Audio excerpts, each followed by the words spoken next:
Oh, hi. Hi. What is this? What is this thing? This thing? A microphone? What is this?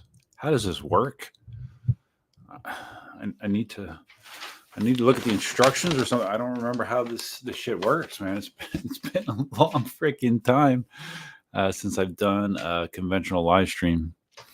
How you doing, Duff? Here before the fun commences, and I am a little early actually. It's only 8:54, so I am slightly early. Drinking Miller Lite tonight. I have several Miller Lights that have been in my fridge for a while, so I figured I would work on getting those knocked out. That's the plan. I've been doing a whole lot of drinking in Florida for a while, actually, very little. And it might correlate with the fact that I haven't been doing many live streams, but yeah. But anyways, I wanted to take a second to recognize my channel members. Something that I should do at every live stream. I don't always remember, but we're going to do it right now. Let's see, make myself super tiny. I don't know how well you guys can see this or not. My current members, I believe I have 23 members. And let's see. Let's sort this like this. We'll go newest to oldest. Philip Arnold, Planet Iceland EUC. I believe his handle used to be just Planet Iceland. He now has added EUC to his handle. Garrett Taylor, who visited me in person down here in Florida, as well as Elvis ES, which is Elvis. Elvis also, I rode with Elvis down here. Babbitt the Wabbit, Gavin Cronin, Electric Unicycle, A Viking, Brian Gonzalez, Splash 6, Michelle Bardaly's members may have seen that I did do a very short live stream just recognizing Michelle Bardaly because she is the only person that is a member on both my main channel that you're watching right now and my EUC Army channel. I have membership on there, but a lot of people don't even know. I always forget to even mention it. But she is the lone member on EUC Army, and she's the only person that's a member of both channels. So. And ironically, I don't know that I ever see Michelle Bardaly in a live stream. So, but yeah, she's been a let's see, she's been a member for 27 months. Thank you, Michelle, again. Miusi, my EUC, who was the first person in chat that I saw today. Welcome. On Air Promo, also known as my friend Larry Zarkoff, who I saw last week, actually. Was it last week. Medium Dog, it was last week. Medium Dog, Doug Yetman, Ratman Murray, EUC Vibes, Tommy. I've seen I don't know if anyone else can confirm that, but I've seen very little of Tommy online lately, which is a sharp contrast to what I was used to. Tommy was always doing streams and videos, and I haven't seen much lately, so I'm not quite sure if there's something going on with him. Of course, people probably wondered the same thing about me too, right? Simon from Australia, Black Crow, Michael Lenardic, Senator Perry, Marty Eakin, and Stuart Ross. Those last three members have been members for 42 months, 3.5 years. That's impressive. Is that everybody? Yes, that is everybody. So thank you, members. I appreciate your support. I don't say it enough, but I do appreciate your support, and I don't need to share that any longer. All right, there we go. I tried to set up the office for the live stream. Setting up the office meant bringing in my Max Find Max 6 skateboard that I've been you've seen a couple of videos on that I was sent for review, and closing my closet door. That was the prep. That was the prep for the live stream, and turning on my ring light, which has me well lit. That you can see my much longer than normal hair, right? My hair might, if you only see me in live streams, you might be surprised that my hair is longer than it used to be. Because, like, if I have a helmet on, you might not necessarily know that. So, all right. So, like I said, me see my EUC first in here. Glad I can make your live stream. I'm glad you can make it as well. Leo from Brazil. He's in right at the crack of the live stream. That's not always the case. Thank you for keeping your streak alive, Leo. It seems like it doesn't matter when I have a live stream, what day, what time. You always find a way in here. And Leo and I were talking I guess it's more than a week ago, because Leo lives in Brazil, if I didn't mention that already. We were talking about the Eagles game. The Eagles played the Packers down in Brazil for their first game of the season, which is weird. Evidently, American football is popular in Brazil. I didn't know that. And the Eagles actually won that game. And then they followed up the next week, and they had a horrible, horrible choke against the Atlanta Falcons. They basically stole defeat from the jaws of victory in that game. That was very disappointing, at home, no less. So who knows what's up for the Eagles? Like I haven't done or haven't signed up for the Sunday ticket yet this year. I don't know. I'm kind of debating. My TV watching schedule has changed a lot since I moved here, and more things have become less important to me. And the last, I don't know how long, year and a half. And I'm debating if I want to spend the money for the Sunday ticket. I probably will. I guess I probably will, but it's a lot of money. It's like $300+. And the thing is a lot of the Eagles games are on national broadcasts, and the national broadcast you don't get on the Sunday ticket. You have to watch it on the national broadcast, whether it be ESPN or if it's like a Sunday night game at NBC. So yeah, I don't know. I guess I need to look at their schedule and see how many non-primetime or non-network games, or national games, I should say, how many non-national games they have this year. And I will make the decision based on that. Leo, so do you remember how to do this? I don't know. I guess you guys are going to have to tell me if I do. I think I can still talk. I hope. I don't know that this is going to be a classic Duff 3-hour live stream. I don't know if I'm up for that, but we'll see. We'll see what happens. My EUC looking good, bro. Thank you, dude. Yeah, like I said, my hair's longer.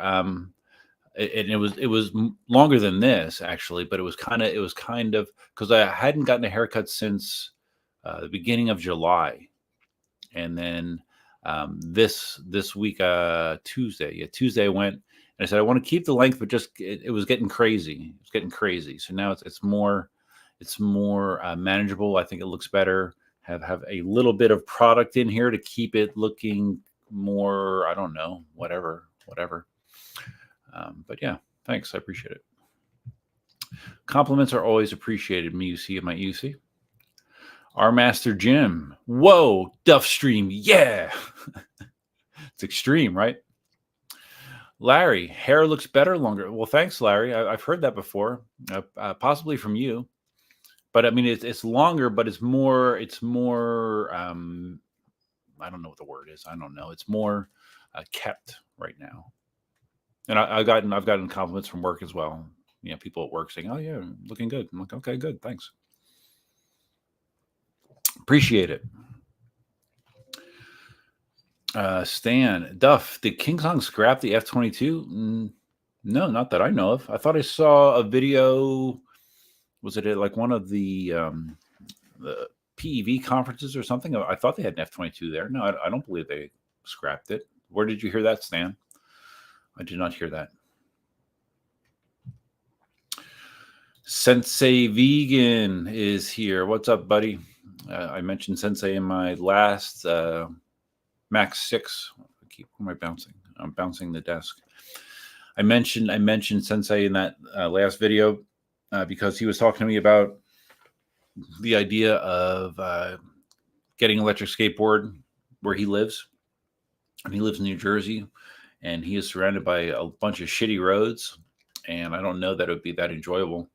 I mean, I like riding the electric skateboard, but riding it on like rough terrain, no, that's not fun for me. But I have to say, those cloud wheels that are on the Max 6, they do make a surprising amount of difference as far as comfort goes. That board is definitely the most comfortable to ride that I've owned, and I did own a Backfire X1 all-terrain board. That was the last board I owned. That actually I gave that to Cindy, I believe. I think she might have it, she might not. But that was the last electric skateboard that I had in the household, and that was a long time ago. So And I definitely like this Max 6 significantly more. And I went the fastest that I've ever gone on a skateboard on the Max 6. And it wasn't that hard. 2 days for me to get to max speed and feel okay. Oh, Vibes, you're here, man. Okay. I don't know, Vibes. If you wanna give me a Cliff Notes version of where you've been or what's been going on. Evidently you've been busy because there's definitely less Vibes content out there than I am accustomed to. Sensei's a Steelers fan. Yeah, growing up, well, part of my childhood, I was a Steelers fan first, actually. When I was growing up, that was when the Steelers were in their heyday. Terry Bradshaw, Lynn Swann, Franco Harris. Yeah, I was a Steelers fan, and I still am. I would say that the Steelers are probably my second favorite team. I'm from Pennsylvania, so you have the Eagles and you have the Steelers. So I would say the Steelers are probably my second favorite team, although I do not follow them closely. But like, for example, if the Eagles are out of contention for whatever reason, I'll pay more attention to the Steelers. Yeah. People saying hi to Vibes.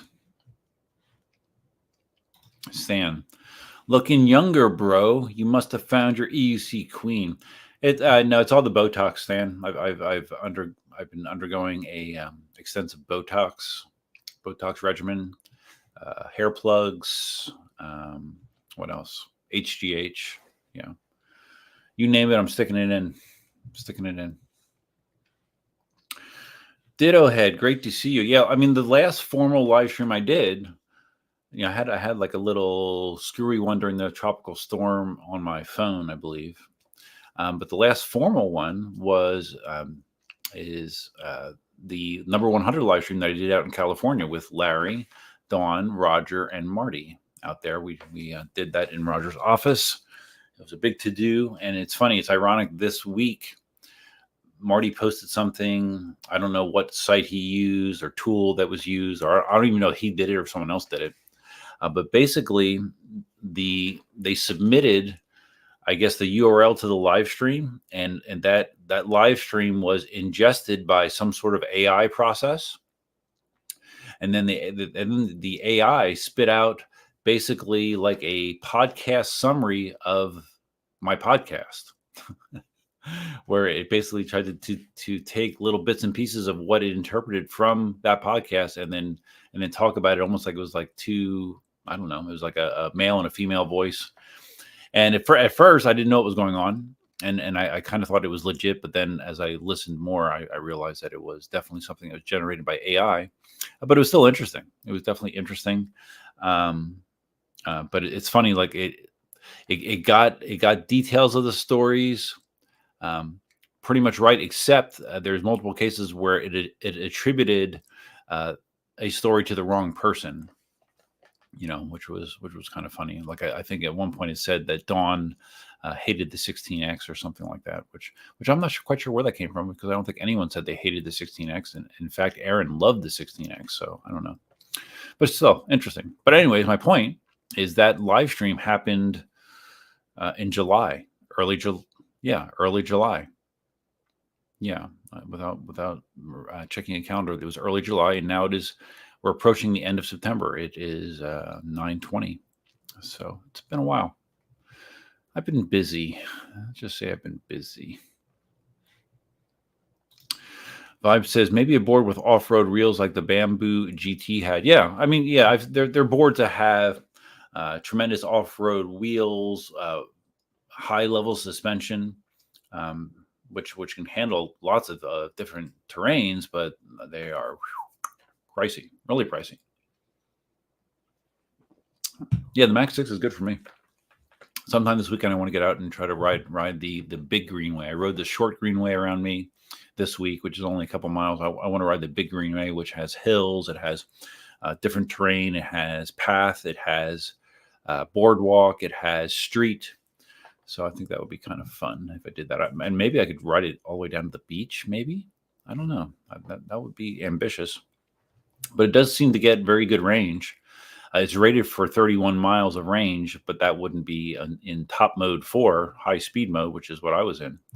But still, from my riding, it seems to be getting a pretty respectable range. Much better than any board I've ever had. Palm Beach EUC, also known as George. What's up, buddy? Thank you for stopping in. Thank you. David's been commenting on some of my skateboard videos. David says that's exactly why more companies should send you e-boards to review. Yeah, David's point was a lot of times like these boards will be sent to like accomplished, highly skilled e-skate riders, and that's all well and good. But my perspective is from someone that is more or less a novice on it. So in a lot of situations, that might be more valuable information to people that are just looking to get into electric skateboards or just have minimal experience with them. So yeah, David made that point. Thank you, David, for commenting. I appreciate it. Russell got a NYX Z3. All right. You're going to force me to look that up because I don't know what that is. NYX. I assume it's a skateboard. NYX Z3. Ace deck. All right. Let's share this with the class. Oh my God, Russell. $1,700. 60 kilometers an hour top speed. Okay. So that is, let's see, 60 kilometers an hour, 36 miles an hour, roughly. Okay. So that's about 10 miles an hour more speed than the MX6. 145 amp speed controller, 95 kilometers of range.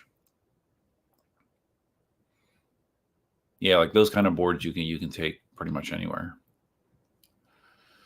And compared to EUC prices, I mean, it seems somewhat reasonable, I guess. But I still would take an EUC over one of these if I had a gun to my head. Huh. I mean, that's a nice looking board, Russell. Up to 95. Yeah, look at that thing. It's is that the battery pack in the middle? That's kind of odd, right? I don't know. That looks a little weird. I guess it helps with clearance underneath the board to have it up there, but I don't know that I've ever seen that kind of configuration before. But yeah, cool. Super cool.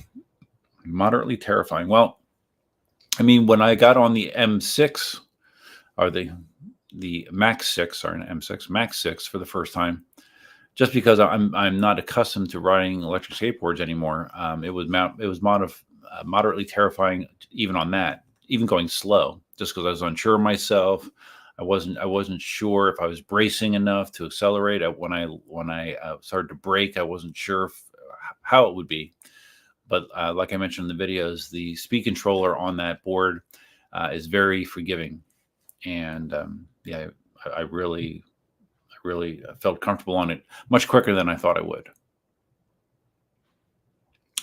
Russell saying suspension and fat tires. Yes, I see, Russell. Yes. Stan, have EUC enthusiasts reached their performance peak? I don't know. What does that mean? I haven't seen any reviewers push the new performance wheels to the max like past wheels. What do you mean, like top speed? I don't know. What are you looking for? I'm curious. Heavy rain soon. What are you're looking for? Just more people looking for top speed? I mean, when people are pushing wheels up into the 60s, that's pushing the performance pretty darn far. And I don't know of any wheel that you would feel safe going much past that. I saw someone post. He posted about the Commander GT Pro, and he did a lift test on it, and he was disappointed that the no lift speed was like 95 miles an hour or something like that, because he wanted to be able to get up to 70 on it. That was a goal of his. So yeah, I don't know, Stan. I mean, those kind of tests don't mean anything to me because that's not what I'm interested in. I have no desire to go that fast. It doesn't excite me. It doesn't turn me on. The only thing that those type of numbers mean to me is I have more overhead. I can go fast for me and still feel safe. So that's all it means to me. But I'm not interested in going up to that level. Just doesn't do anything for me. Russell, yeah, I live on the side of a mountain between a river and a volcano. It's for going after the backcountry discovery route trails. Okay, cool. Cool, dude. You live between a river and a volcano. That sounds kind of cool.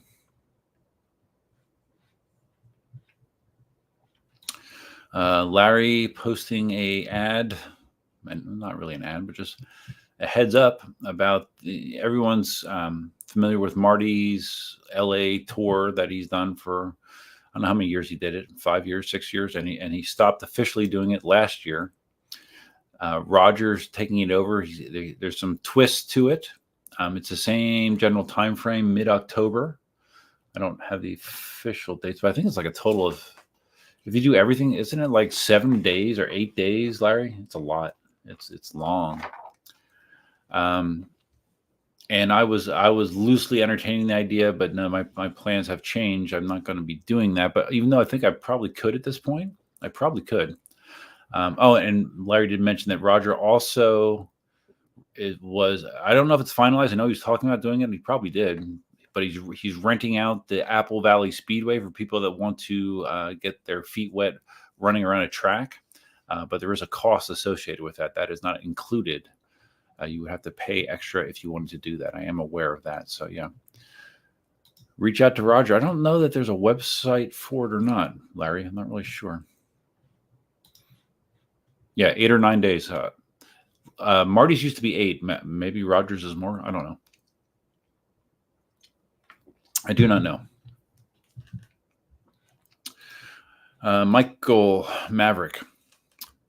Hi, Duff. Any thoughts on the new EUC company called NOSFET? Well, is there more information about it? I saw that they posted just like a little shot of like a headlight, and that was it. Has more information been posted about it? I don't know what to think because I don't know any details. When you go to their website, it says prepare to take flight soon. I think Wheel Good Time was sort of pitching it as well, but again, I have not seen any sort of details about it. I don't know. Is it American based? I mean, that would be cool if it was, and if they have a good product, sure, that'd be cool. But there's nothing here for me to really talk about.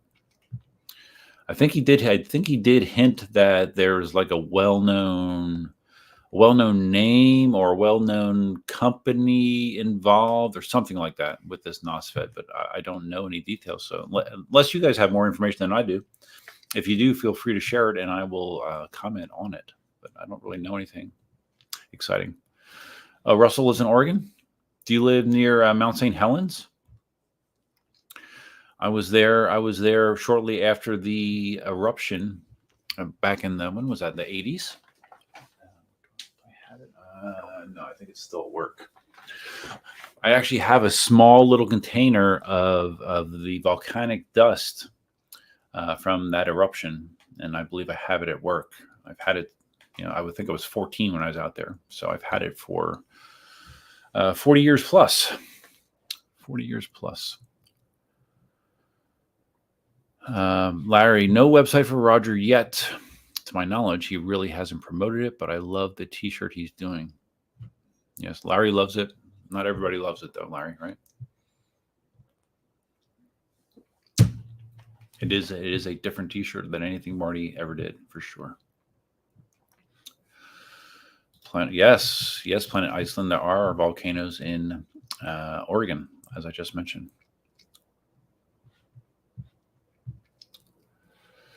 Stan, there's a rumor alien rides will build EUCs. Is there any truth to that? Again, that's news to me.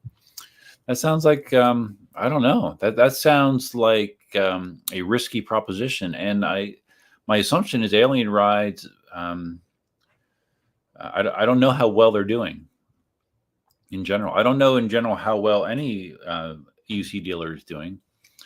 EVs appears to be struggling. Alien Rides had that location in Las Vegas, a storefront location that was not open long. It was not open long at all. And they closed it, and I don't know what their position is. E-Wheels, I assume, is doing okay. But I don't know. I don't know, like what components would they be using to build their own EUCs? I can't believe they would be like creating their own boards and motors and all that kind of stuff, because it's incredibly expensive to do that. But if someone has more information, please feel free to share. Russell, technically, I live in Halloween Town. That's the name, legitimately. My eyes look glassy. I'm tired. My sleep has been impacted for a while now. I'm not getting the same amount of sleep as I used to. Hopefully that will improve. Halloween Town. Yeah, I don't know about Halloween Town. David, Duff, I may have asked you this before. I'm still interested in EUC. What would you suggest for a beginner? I would suggest, if Amazon still has that good price on an Inmotion V8S. Let me see if they do. Amazon. Because I bought my V8S on Amazon during one of their super awesome deals. Let's see, Inmotion V8S. Okay, so the Inmotion V8S, it says it's again, let's share. It says it's $1,099, but there's a $400 coupon. So a V8S is a 16-inch wheel, has a top speed 20-ish, really good range, very durable, modern, well built, rugged. So like if I would go here. Okay, so there's two discounts on it. You would click this to save for let's just make believe that we're buying one, even though I have one. $400 coupon applied. Right here is a brand promotion. You copy this code. See, am I sharing any personal information here? I don't think so. Add to cart. No, I don't want extra protection. Let's go to checkout. All right, so where do I put my code at? So $400 off, $740, and promo code. Use a promo code. You see my address. If you want to send me a Christmas card, you can do that. Let's see, promo code. So I do that and I apply.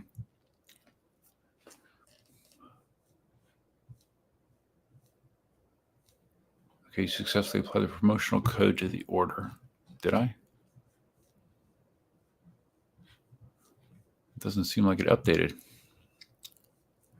Because it was another 10%. If it took 10% off the top, that'd be like another $100. So let's see what happens if I refresh again. Because I had a similar deal when I bought mine, where I got this balance. Use your 400 promotional balance. Let's try one more time. Apply.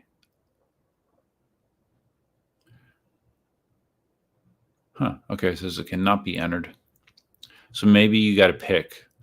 And obviously $400 off is better than 10%. So anyways, let's you can remove this, because I'm not going to buy another one. I have one. I just got mine back, actually. I loaned it to a woman I play volleyball with. She's I might have talked about her before in a video. She's the one that does regular unicycles. She's like amazing on regular unicycles. And when I told her about the electric ones that I ride, she was interested in that, and she picked it up like that. Very good. She had it for like a month, and I just got it back yesterday. So, but anyways, David, yeah, I would say either the V8S or the V10F, which has a little bit more top end. V10F is like mid-20s, probably a little faster, a little more powerful. But the V8S, I think, is a really good beginner wheel, David. Yeah, that's another one, Larry. Yuko. I mean, is Yuko still around? Like, you never hear about them. I think they are. Like, you go to their website, I think it's yuko.us, right? And they have a website, and they have fancy video on their website. Look at that. Look at that fancy animation. Although those are old. There's a 16X, old wheels. So if you went to EUC's catalog, shop them. Why buy? Okay, so all right. Well, they do have an Inmotion E20, which is a recent wheel. All these other ones, though, these are old, man. KingSong S22 Pro, V12s. Ooh, wow. V13. Okay, right there. Oh, right there's the F22. Okay, so they do have a brand new performance suspension wheel on there. But I would be nervous buying from Yuko just because I don't know what's going on with them. I don't know. But yeah, I think the EUC business is not an easy business to get established in. That's my feeling. Kurt Flirt 2 says he heard that Alien Rides is building their own. I've heard about it too. So, like, what kind of details have you heard about it? Mike Young says, I just spoke with a scooter shop in Connecticut. They said insurance per feet for PEVs is crazy. You mean insurance for selling PEVs? Because of what? The lithium batteries? Okay. I guess I could understand that. Kurt Flirt says the question is, can Alien Rides keep the prices affordable? That right, because that is one of the biggest issues with EUCs nowadays is the pricing is just stupid expensive. In case you're wondering, I still have not bought a Sherman L. Although I don't even know if he even talked about my Sherman S. If it was for sale back in July when I did my last live stream, maybe.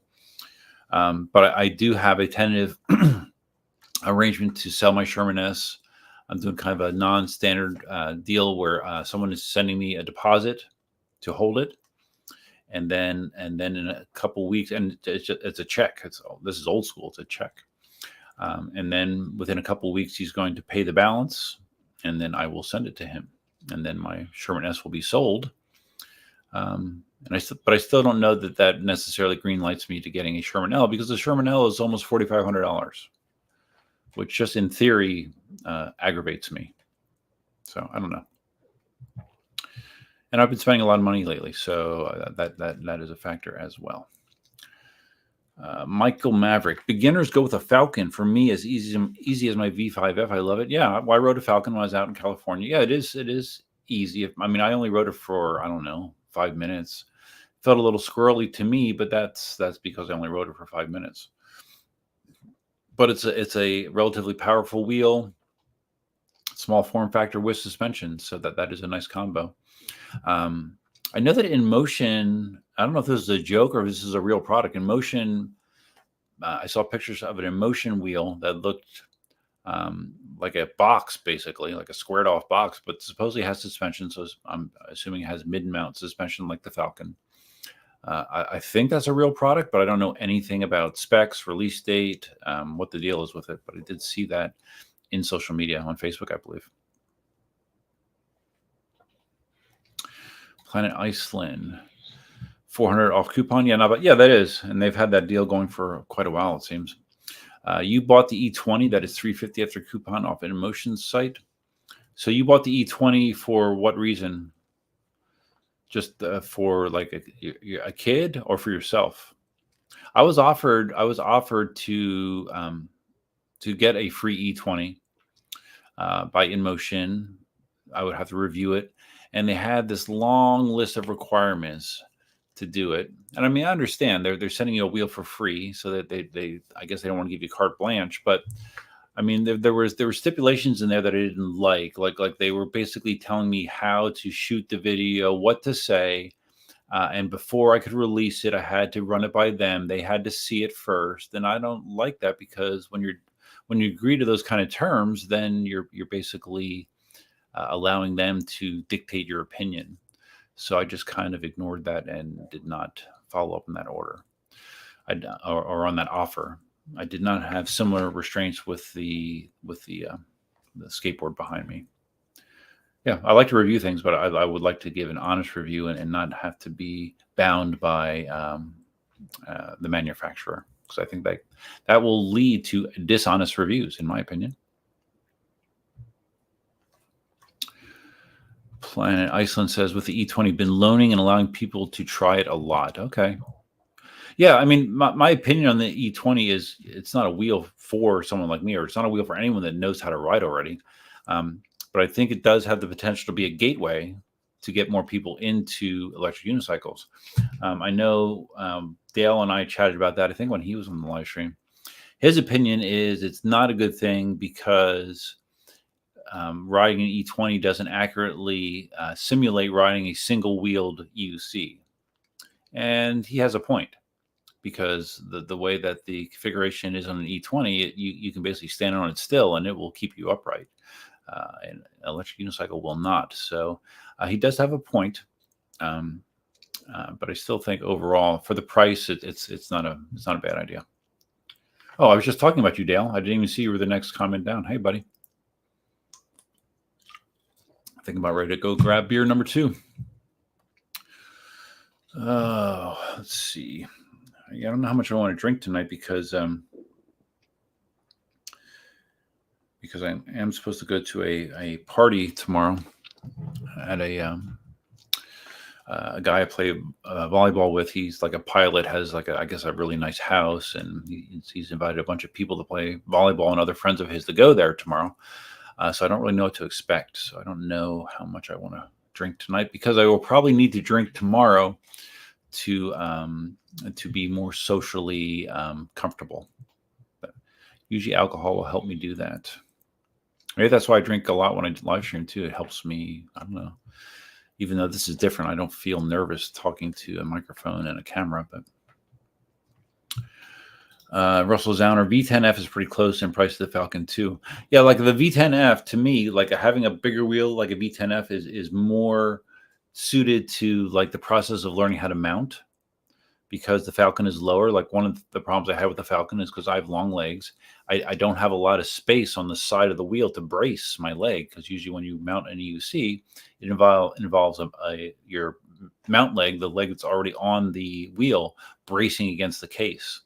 And when you have very little case, at least for me, it's very hard for me to do that. And I wind up most of the time just hopping on the damn thing. So to learn to ride, I would say a V8S or a V10F might be a little easier, but that's just my opinion. Kurt Flirt, the problem is that EUCs are just too niche of a PEV.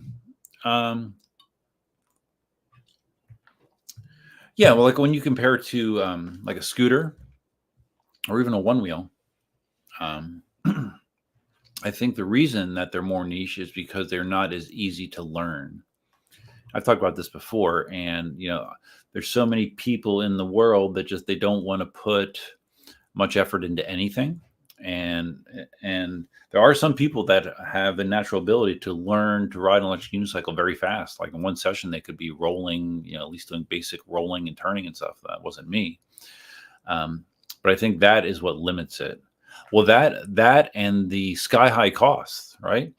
The costs are too. It's very expensive. It's very expensive to get one that you're not sure if you're going to be able to ride it or not. And that is definitely a barrier to entry in my mind. Stan, the BGO EX20 is holding its value. Why? What makes you say it's holding its value? I used to have one, an EX20S. I'm assuming you're talking about, which in my opinion was one of the ugliest wheels ever made. But it did ride nice. It was like a big Cadillac. You just kind of like sailed over the bumps. Has a 3,600 watt-hour battery, but I'm not aware of it holding its value. When I sold mine, I wasn't that excited about the value I got for it, unless something has changed. In general, I think the used wheel market is not holding its value very well. I'm just trying to get an idea how far behind I am in chat. Not too bad, 6-7 minutes. Mike Young, in regards to why insurance is so high for PEV dealers. Insurance on the inventory and the repair. Scooter shop doing well, selling and repairing Vespas. All right, do I need to have this scroll here because it pushes the comments up and kind of partially blocks my face, and it makes me have to sit up taller. So I think I'm going to stop the banner. There we go. A little better. A little better for me. Okay. Dale, E20 is not good. That's what Dale says. All right, so I did quote you accurately. It's an embarrassment to EUC. Wow, Dale, just tell me what you really think. All right, I'll be right back. Hold on. Elsa, say something. Say something.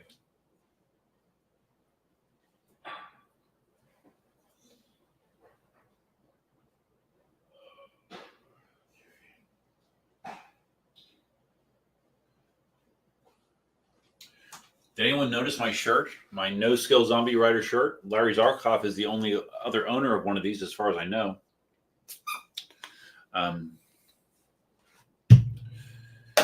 Available on below any of my videos. There's a company called Spreadshirt that partners with content creators, and yeah, you can have your own. It wasn't that expensive either. I think it was like $26.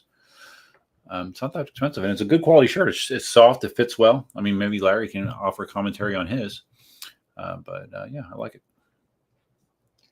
One thing I have not mentioned: if you look at the chat at the top of it, there is a pinned message. It says, "Don't forget to hit that like button."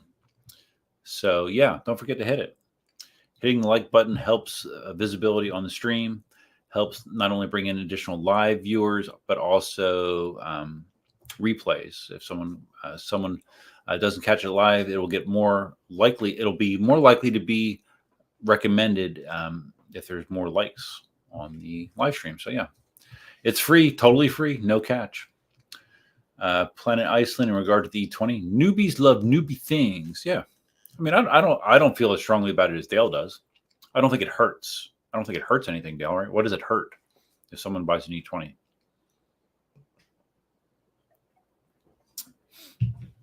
Sure, there's a possibility that they won't become EUC riders, but there's possibly having a hard time talking. There's a possibility that they will. So yeah, I don't know. I don't see the harm really. One Somniac. Hey Duff, long time no see. Yeah, no kidding. I started off the stream reminiscing to my last official live stream, which apparently was the beginning of July, like the first week of July. So, here comes the thunderstorms. Elsa's going to be unhappy. Dale, I want to talk to you about this. I saw you posted something about this. I didn't have a chance to expand the comments and see what you were talking about. Dale says, speaking of dishonest reviews, did Begode contact you and ask you to say good things about their wheels? No, but what were you talking about there, Dale? Who was contacted by Begode and asked to say good things about their wheels? Because I'm not aware of that. I am not aware. How's the patent doing? The patent is doing fine. The patent has not really been ridden since I took it out in that tropical storm. If you saw that video where I intentionally went out into a rain and windstorm on the patent, and it wasn't smart. I think I was just doing it just to, I don't know, to be an idiot, maybe, I guess. And then the day after I wrote it in the patent, after I got back, I lifted it up to let it spin out, and then I hit it with my blower to try to blow out any water. And then the next day I took it out just to make sure there wasn't any weird noises, no bearing shit. And it appears to be fine. So yeah, my patent's doing fine, but I haven't ridden it since then. I've been riding my V13, my Master, and most lately, my Max Find Max 6 skateboard. I should have more time to do that stuff now too. I should have more time in general to do those kind of things. I know I've said that before. I know I have, but that is a goal. Russell, if you're going to party with a pilot, then you should probably start now. Why? That is that an inside joke? Well, it's funny. Like I think he actually said that it's sort of an all day party. I'm like, well, I don't have all day. So what would be a good time to come? And then he said like 6ish, like 6 o'clock. So that's what I'm shooting for. And he actually lives close to me. I think he might be less than a couple miles away from me. So he lives pretty close. But I believe, I've never seen his house. I heard he has a nice house, but I think the development he lives in has a small airport, and I believe he has his own small personal plane, I think. So I will confirm that tomorrow. If nothing else, it should be interesting. I'm not quite sure how many people are going to be there that I know, but hopefully a few. Because I don't like making new friends. In that environment, at least, I'd like it to be a more organic thing. I don't like to have to rely on small talk to create new friends. It's not my strength. Planet Iceland. I loaned a guy my E20, then my KingSong 16S a few days later, and then he was riding one of my Extreme Bull Commanders 2 weeks after. Oh, wow. Sounds like a natural to me. That's great. Russell got a V10F from eWheels, and it was here in a couple days and so easy to learn to ride. Yeah. Well, I had a V10F. The V10F was involved in the trade that I did. Those of you that aren't aware of this, I traded my V10F and my KingSong S22 to Jayton Alexander, and that's how I got my V13. I traded him those 2 wheels for his V13, and it's a trade. He's like a trading demon. Like all that guy does is just like trade wheels and one wheels. He does tons and tons of bartering. It's kind of interesting. Like he was asking me about a potential barter deal that involved my Sherman S and maybe his Master Pro. Now he's a Master Pro V2, I think, or he did. He might have bartered that away already. But anyways, yeah, the V10F was part of that barter arrangement. But the V10F is a great wheel. Great wheel. Again, well built, decent power, decent range. Good wheel. So Dale says, so it took him 2 weeks after he tried the E20. I was talking about that. Yeah, evidently. Dale gets most people riding in about an hour. Really, Dale? You had that kind of success? You don't have issues with people that just can't do it?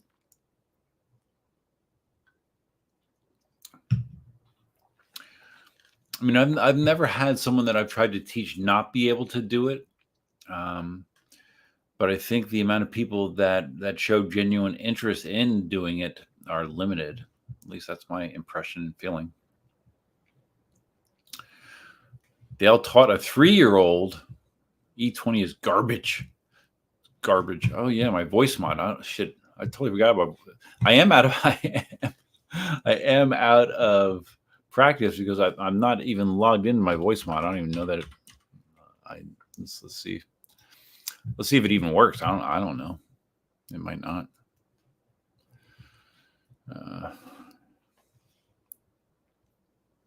Yeah, it wasn't even loaded.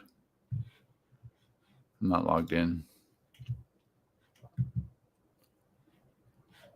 Yeah. Okay. I'm not going to mess with it now. Next time I will be better prepared and I will have voice mod loaded. I literally totally forgot about it. Russell, am I shaking my desk again? Russell, I feel like the E20 is such a weird experience. It might turn people off. I'm averse to even trying it. It looks singularly unfun. I would have been fine trying it, but it's a totally different experience, right? Did you actually ride one, Dale? I'm curious. But regardless, I don't have a super strong opinion either way, if I'm being totally honest. Planet Iceland, I was actually holding him back. Felt he was moving too fast. Was concerned with safety. Yeah. Well, I mean, that's a responsible thing to do, right? Because there are some people that don't have that governor in their head, and they don't realize what can happen. And it is not a bad thing for you to gently coax them into being more cautious when they are new and inexperienced. Fresh Bones, how's it going, Duff? It's going good, Fresh Bones. What's up, buddy? It's going good. Hanging here in Florida, it just rained a little bit, and now it sounds like it's done for now. It's weird. It's almost like we're kind of getting into dry season, which is early. Usually dry season doesn't really kick in for another month or so, but we haven't gotten a lot of daily rain lately. We played pickleball today at lunch, and it was probably still in the 80s. It hadn't even hit 90 degrees yet, so that's kind of rare. It was rather humid, of course, but it wasn't as hot. And I am playing pickleball tomorrow morning as well at 9 a.m., so less than 12 hours from now. Dale, you'll get the No Skill Zombie Rider tattoo if you pay for it. You think they could do it? I could send you the art. Find out how much it'll cost, Dale. I'll do it, sure. But I mean, you're not a No Skill Zombie Rider, but yeah, yeah. I mean, it is cool clip art, or it's cool art, I think, in my opinion. I did pay $5 to have that made. I didn't pay a lot, but I did pay someone to make that.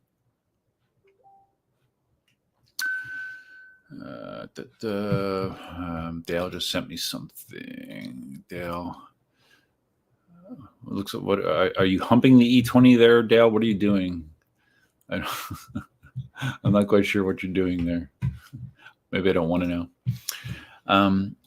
Larry, I don't like the cool kids club aspect of riding where poo-poo wheels like the E20. I think anything that can coax people to try is good. Yeah, I would. I think that's basically what I said, Larry. I think. Yeah, it doesn't. My opinion is it doesn't hurt, right? It doesn't hurt. So if it does wind up recruiting more people into the hobby, good. If it doesn't, okay. Dale says it hurts our image when someone buys an E20. Really? How? How does someone else's purchase negatively reflect on me? I don't get that, Dale, but that's just me. Planet Iceland, I see the E20 is a missing link in the learning curve, but to each their own. Well, I mean, they've had dual wheel EUCs for a long time, right? Long time. Didn't Solo Wheel have one way back? I mean, I remember seeing dual wheel EUCs early on in my learning process, and I've been riding EUCs for 8 years. So I mean, they've been around. I think probably the E20 is more. I think the wheels might be further apart on the E20 than what I remember in the past, but yeah, they've been around. On-air promo, No Skill Zombie shirt is awesome. I just don't wear it around Marty. Yeah, that's right. Marty doesn't like that. He doesn't like the negative connotation about No Skill Zombie riders. Russell says, I feel the design is unsuited for the application as an engineer. So are you saying that as in it doesn't accurately simulate riding a real electric unicycle, which I don't think is really questionable. It is not the same. It is not the same. But it could get someone interested enough. And I imagine with the E20, probably when you're turning though, when you're leaning, you're coming off of one of the wheels, I guess. I don't know. If I would have gotten one for review that they didn't require me to run the video past them first, I would be able to tell you, but I can't. Tommy could tell you. Tommy had an E20. I don't know if he got one for review or if he bought one, but I remember Tommy was rolling around on an E20. Larry announcing who he is voting for in the presidential election. Planet Iceland storm test. Oh, you're talking about when I was out in Patton? Yeah, it definitely passed that test. That was brutal. That was pretty brutal conditions because the further I rode, the harder it rained and the more wind came in. So it was really smacking me towards the end of it. Okay, Dale says lots of people. Okay, this is in regards to Begode asking reviewers to say nice thing about their wheels. Lots of people were contacted by Begode. It's a bit obvious some people went the wrong way with it and have completely changed their tune about Begode sold out.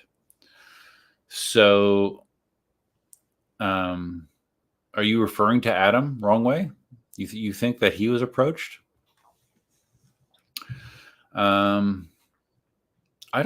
mean, I saw his video he did this week in the Blitz, and I mean, it seemed like he genuinely liked the wheel a lot. I don't know.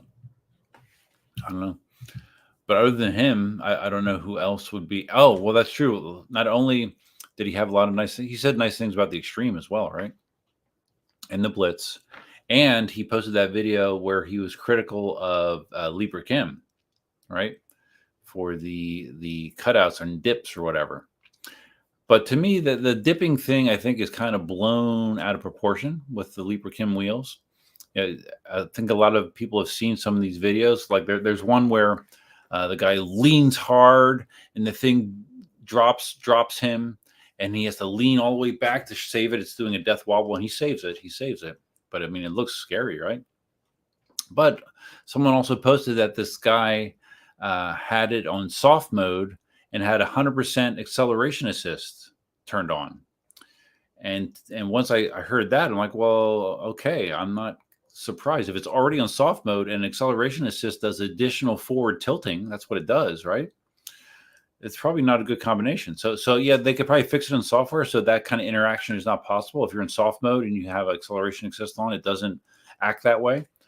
But to act like that, like the wheel has a fundamental problem, seemed like kind of blowing it out of proportion to me. That was my impression about that. But yeah, Dale, if you have other examples of people that you think sold out to Begode, I would be interested in hearing some names, because I'm definitely not one of them. Russell, for beginners, I would give them more like a kick. I was talking about the E20. For beginners, I would give them more like a kick bike version of an EUC. It's light, low powered, and at an adjustable height to sit on. Whoever makes that one will sell $1 billion. Well, you said you're an engineer, right? You should make it. Why don't you make it? Kurt Flirt with some drinking advice. Don't drink a whole ton. No, I won't. I mean, I'm 1 1/3 Miller Lights in. I'm okay. And we're almost at 10 o'clock. One Somniac, all these new wheels. Are you excited about any of them? If not, what would get you excited about a wheel? God, I don't know if I could even. Let's see. Off the top of my head, we have the Blitz, which I actually rode when I was out in California. I rode it briefly at Roger's shop. I rode the Blitz for, I don't know, a couple minutes. Blitz felt good. The way Roger has smaller feet than me, so I could hardly get my feet in the pads. Like my one foot was actually stuck. But the Blitz feels powerful, it feels smooth, and it feels light. I believe it weighs about the same as a KingSong S22, which by today's terms is light, upper 70s. As far was it 78, 79 pounds, something like that. So it's a lighter wheel, but it has good power. It's a good looking wheel, except for that awful display, which has small numbers on a highly reflective screen that are angled back. So it's next to impossible to see when you're riding. I think that's really dumb. But otherwise, that wheel seems really good. You have the Extreme Bull Griffin, right? Which is supposed to be a Lynx knockoff. I haven't heard much about that. I haven't seen anyone reviewing it. I don't know that it's out. I'm not really sure what the deal is with that. You have the KingSong F22, which again is going to be an interesting wheel. It has specs similar to a Lynx, but the main difference is that it has suspension on all four corners instead of mid mount or a shock rear mount with linkage.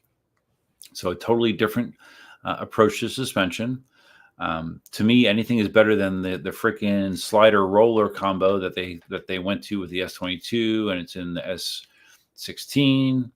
and the S19. They all have that same configuration, which I think kind of sucks. So yeah, that'll be interesting to see. And I saw again, I think it was Wheel Good Time again. He likes to post like real teasers and not necessarily accurate teasers about things, to get people's attention. But he says something about someone is going to be offering a 200-volt wheel or something. I don't know. I didn't watch the video. Just trying to think out of new wheels. Though, what else am I forgetting? What am I forgetting? Not much. Yeah. I know, of course, Veteran has the Sherman L. If there's any wheel that I'm targeting, it's the Sherman L. I just have to make financial sense of doing it. Selling the Sherman S will be the first step, but even selling the Sherman S, I still will probably wait a little bit. I'll just bank that money and save it for a rainy day and buy a Sherman L when I feel like spoiling myself.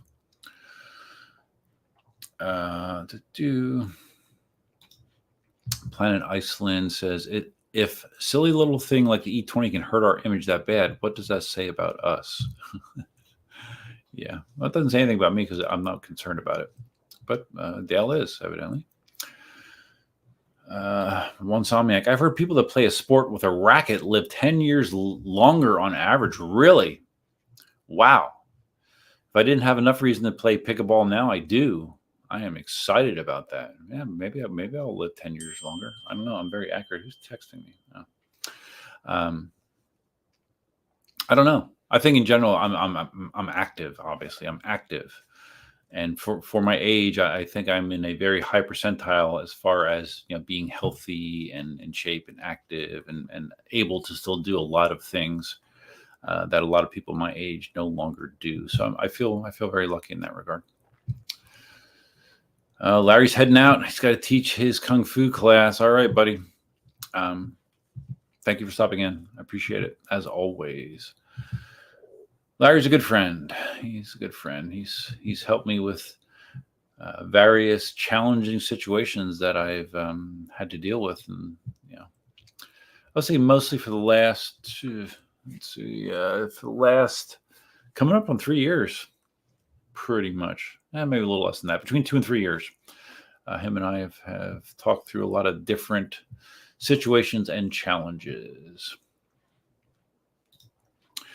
Dale loves the negative connotations of NSZR. It's saying, yeah, so what, F you? Yeah, that's kind of that was my approach, because it was something that was said as a real negative thing about California riders, actually. Not me, but California riders.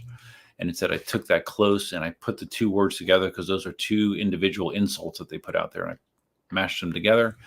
And I'm like, oh, here you go. You think that is a negative thing? Well, I'm going to take it and wear it like a badge. But anyways, Dale, like if you find out how much it would cost, I might take you up on that. And I think that would be kind of hilarious to have someone with a NSZR tattoo walking around. I think that'd be kind of funny because it's not going to be me. Spartacus is here. What's up, man? Spartacus is in most of the live streams. What's up, buddy? You probably forgot about me too, like other people, right? They're like, what? Duff is live streaming again? It hasn't happened in 3 months. Is it 3 months? Let's see. July, August, and we're almost at the end of September. It's not quite 3 months. It's been a long time. Lots of greetings coming out. Let's see. Kurt Flirt 2, point of PEV. His video was crazy with that heavy dip. I'll go with point of PEV there. He actually likes Librakim wheels and has a patent and has an OG Sherman. Are you talking about Wrong Way? He has a Lynx. I don't think he has a patent still, does it? I don't know if you're talking about Wrong Way or not. But he's like his last video, he seemed to be saying that he liked the suspension on the Blitz more, just from an off-road perspective. As far as comfort goes, if you're riding the streets or something, I think there's nothing that's better than Librakim suspension, in my opinion. But it has much less range of motion, and you can't swap out shocks, and you can't change linkage and all that kind of stuff, which you can on the Pagoda wheels. So, but I'm assuming you're referring to wrong way there, Kurt Flirt. Russell, I'm building a shop right now. Working on my materials purchase order, finalizing for submission on Monday. Finally, I was able to fund it myself. Vest Designs open source. Cool, dude. That's awesome. Awesome, man. That is super cool. Why am I feeling warm right now? Alexa, turn on Office Fan. Let's see if it works. Well, it did and did not.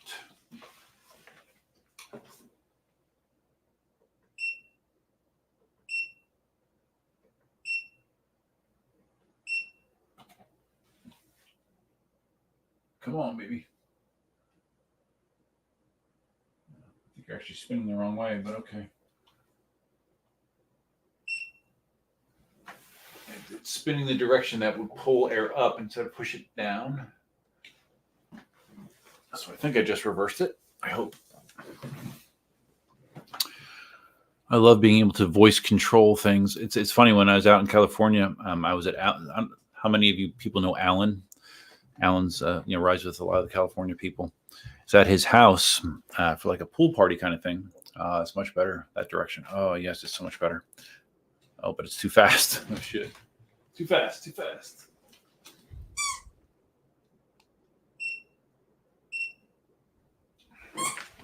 see how that is. But anyways, like his house, like I thought my house was decked out with voice controlled stuff. Oh my God, he has everything connected to his Alexa. I mean, it's really cool. I mean, he's really into LED lights, which I am too, obviously, as you look around here. Yeah, it was quite interesting and cool. Dale, would a be awesome, or do you think it would suck? I'm trying to make sure that my live stream doesn't get demonetized, Dale, so I won't say that. To answer your question, I'm unsure. I don't know the answer to that. I don't know the answer. Kurt Flirt, I think they have chosen to delay that F-22 wheel. Really? I was one of the people complaining to them about the specs and how they didn't add up. Really? Okay. Well, I had not heard about that. What about the specs? Did you not like? Because from what I recall, the specs were almost exactly the same as the Lynx, I thought, right? I think. Although there's more and more people that are not as on the Lynx bandwagon as there once were. There's more people that are into the Sherman L, it seems, or more and more. Although they've sold tons and tons and tons of Lynxes, and the Lynx is a good wheel. Oh, Russell says South Park also had a mono wheel. Really? Okay, I didn't see that episode. One Somniac, software should never lead to pedal dip. If it's more easily overpowered due to that pedal lean, then that's different. Well, I mean, like I said, it seemed to me, and I don't know all the details, but it seemed to me like that was definitely rider related. If those settings were indeed true, because I mean, those of you that have ridden with soft pedals, which I never do, I have, but I never do because I don't like it. It feels like I'm on springs. It allows a lot of front and back movement. And then when you team that with the acceleration assist that they recently added, which basically is like Inmotion wheels, like the V13 has that. When you lean hard, it will give you an additional tilt. I know to me it makes sense that those two things could combine to cause that behavior. Russell, Sherman L is on top of the list given all the problems people are having with the ET Max. Yeah, that people are having a lot of problems with the ET Max. Yeah, they are. Dawn has a battery problem with hers. There's been a bunch of people that have had battery problems with the ET Max. Yeah, I would. If someone asked me to recommend a wheel right now, an ET Max would not be on that list at all for me. Even though I had one to review, my review was positive, but based on what's going on with ET Maxes that are in the wild, I would not want one right now. I would not. MeUC and my EUC Sherman L was always top of my list. Yeah, and it's top of mind. It is. I rode it for 90 miles out in California, so I got a very good sense of the wheel, and it will be a great replacement for my Sherman S. It'll be a nice long range wheel. It'll be the most powerful wheel I own. Well, I don't know. Would my Master V4 with 50S batteries be more powerful? Like, would it beat it in a race? I don't know. I'm not quite sure about that. Not that it matters, because I'm not going to race the wheel anyways. But yeah, ouch. That was my knee. Ow.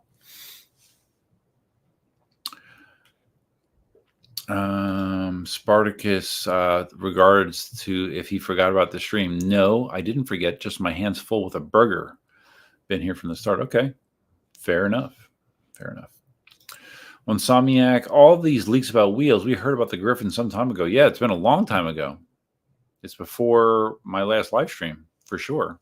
So yeah, it's been a while. Why all the hype about wheels when we can't get them for quite some time? Yeah, I always hated that. I mean, and it used to be much worse.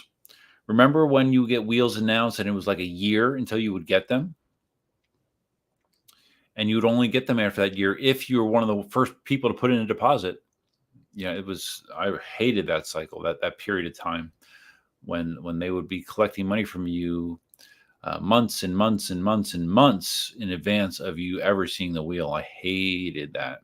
Hated it. So it's. I mean, that is definitely better now. But like the Griffin is an example of that's kind of like vaporware, right? I don't know what's going on with that. Planet Iceland still riding your S22? No kidding. Okay. Occasionally spraying WD-40 in the sliding slots and haven't even installed the roller upgrade yet. Oh, really? You don't have the rollers? Mine had the rollers. It's the OG rollers configuration. Yeah, that configuration sucks. It sucks, dude. I mean, if it feels good to you, that's fine. But it sucks. Like when I put the rollers in, it was so much better. And mine wasn't dirty. Mine wasn't used hard. But when I put the rollers in, it was much better. But the rollers are still, in my opinion, a bad solution because even they get clogged up, they break. It's a pain. On the plus side, it is very easy to drop the tire and motor out of an S22. It is not hard to do, but you shouldn't have to do that to clean out the tracks and all that shit. MeUC on my EUC, something really changed with Wrong Way. I stopped watching his videos because they just weren't hitting the same. I don't know. Expand on that. What do you mean? I mean, I think it's clear that Adam has like some issues off and on in his personal life. I get that sense. I don't know any details, but I get that sense. But so do I. So do a lot of people. So. But I don't think it affects like the amount of videos that I do. I don't know that it affects the way that the videos themselves are. I think I still kind of shoot them and treat them in a similar way. But yeah, I'm curious, like what you feel is different about Adam. I noticed you went to a more conventional hairstyle, like it was like a kind of a normalish cut and normalish color. So he rolled out of that phase, I guess. Kurt Flirt 2. No, I am talking about Point of PEV. It's him and his video where he had that heavy pedal dip. Oh, that's his name? Okay. It's him in the video where he had that heavy pedal dip, that Wrong Way used in his video as well to complain about Librakim wheels software issues. Okay. Let me just...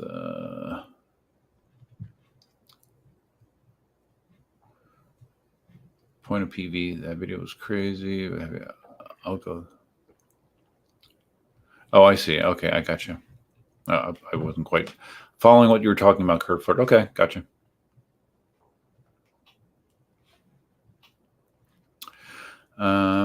People saying hi to Sensei. Kurt Flirt says Point of PV is an EUC channel. Yeah, I didn't know that. Sorry. If it is, I have not seen it. Russell says the Planet Iceland. One of the first things I'll probably do is tear down my S22 because it still has the original motor of death in it. Oh yeah, I had the replacement motor in mine because I had the unpinned stator, and it actually had two of the motors. Put one in mine and gave the other one to Tommy, which he painted gold and put in his S22 Pro. And as far as I know, it's still working, I think. Russell has a simpler fix for the sliders and rollers, really? Okay. Yeah, like George Bourbon. George, do you mind me mentioning that you are the potential new owner of my Sherman S? Yeah, George is the potential new owner of my Sherman S. I did talk about that earlier in the live stream, George, a little bit. I didn't mention your name though, but now I did. Ditto Head. Hey, buddy. The Ditto Head is Alan.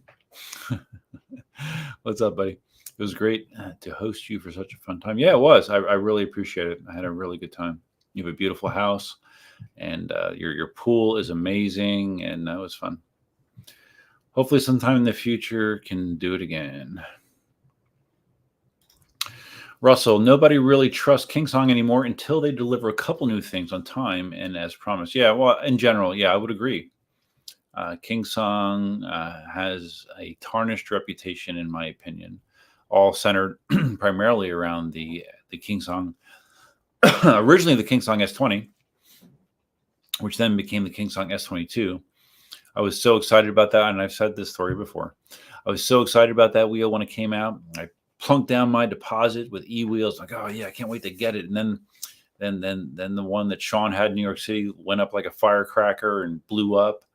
And then they just went back to the drawing board. And I think it was right around a year where I basically said, I am tired of waiting. And I told Jason to pull my deposit. And then I still wound up getting one through Ray, who used to like get wheels in bulk, kind of like Liam does. He had a spare one that I think Marty told me about, actually. And I just grabbed that one then eventually. But yeah. But that whole thing just really left a bad taste in everybody's mouth, pretty much. Dale says the Lynx is lit. Yep, Dale is a Lynx owner. How many kilometers are you up to on your Lynx, Dale?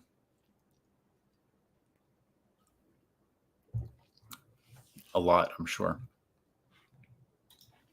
Planet Iceland got the upgraded 4,000 watt motor. That's the same thing I had. I had the S22 Pro motor. That's the 4,000 watt motor. Oh, you got it from free? For free? Nice, dude. That's a good deal. Technically, I got mine for free too. I did get mine for free. That's right, because I mentioned it. I first bought it from How Ning Ning because I didn't buy it from Jason. I bought it from Ray, and I'm like, well, I mean, eWheels isn't going to give me a warranty swap on a wheel that I had not bought from them. So I paid, I don't know what I paid, $300 or something, maybe $400. It was a sizable amount of money to How Ning Ning, and he sent me one. And then I don't even remember how it came up, but I mentioned to Jason about my wheel, and he said, oh yeah, I'll send you a new motor for free. So I got one for free, and I paid for one from How Ning Ning, and one of those went to Tommy, and one of them went in my wheel. Michael Maverick. I waited until you had a couple of beers to ask this question. Oh, wow. I love, it's weird. I tell people this and they're like, oh, really? Like, cause I'm generally not a good conversationalist, and I don't really like talking about myself, which is weird, right? I'm on a live stream and doing nothing but talking, but I talk about myself, but I primarily talk about things that you guys bring up. So I do like answering questions.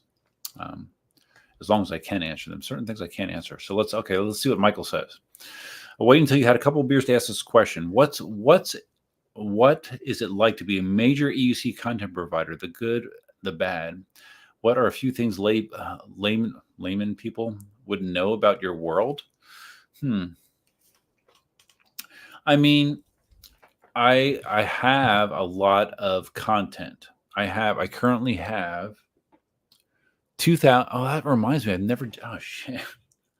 I wanted to do a video to commemorate me having 2,000 videos on the channel, and I talked about doing that prior to when I was out in California, and I forgot, and now I just remembered. I still haven't done it.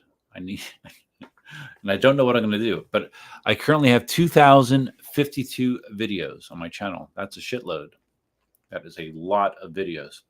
Those are not all PEV videos. They're all kinds of things. If you've ever browsed my channel, there's a million different subjects. I would just say in the last 8 years, the majority of my content is PEV related, but it's not all PEV related. And I do have a decent amount of subscribers, 14,000 something. What do I have? 14,000. Actually, that's on here too. 14,300 subscribers and change. So I have a decent amount of subscribers. There's people that have a lot more subscribers than I do. But it's not, it's different. Like my perspective is different because this is just something I do as a hobby. You know, there's people out there that they're doing this full time, like wrong way, that this is his thing. And I think that might be some of his struggles, that he feels pressure to put content out, and you're kind of living and dying on what you're putting out there. Whereas I'm not. I put stuff out there because I enjoy it. I put stuff out there because it allows me to kind of embrace my more creative side. And I put stuff out there because it allows me to express myself. Like I said, more talking. I've always said to the internet, basically, that it's very funny if you met me in person versus just watching me online.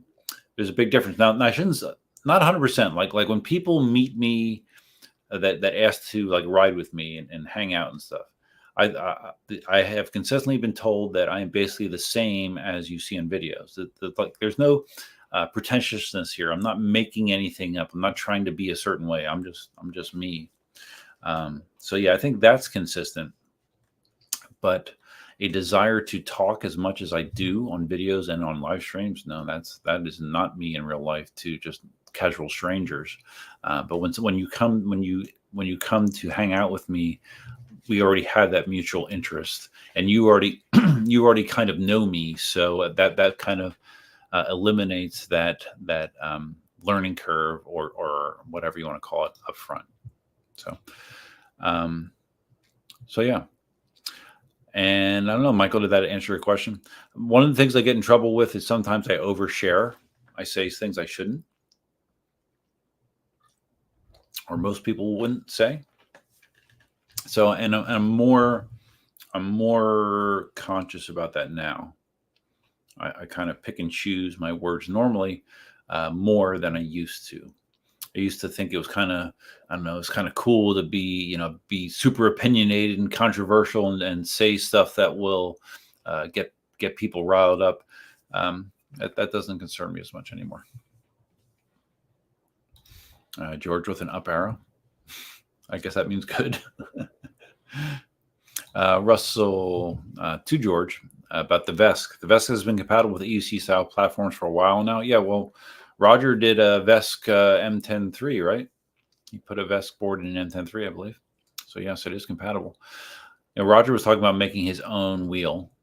I think that's kind of gotten shelved at this point. But if he did that, he was going to be using the VESC to make that happen. Kurt Flirt, the motor was too powerful for the battery option that they had. Oh, talking about the F22? Too powerful, really. So I assume it was using 50S cells, right? And was it a 2400 watt hour battery or 22? I don't remember. Okay.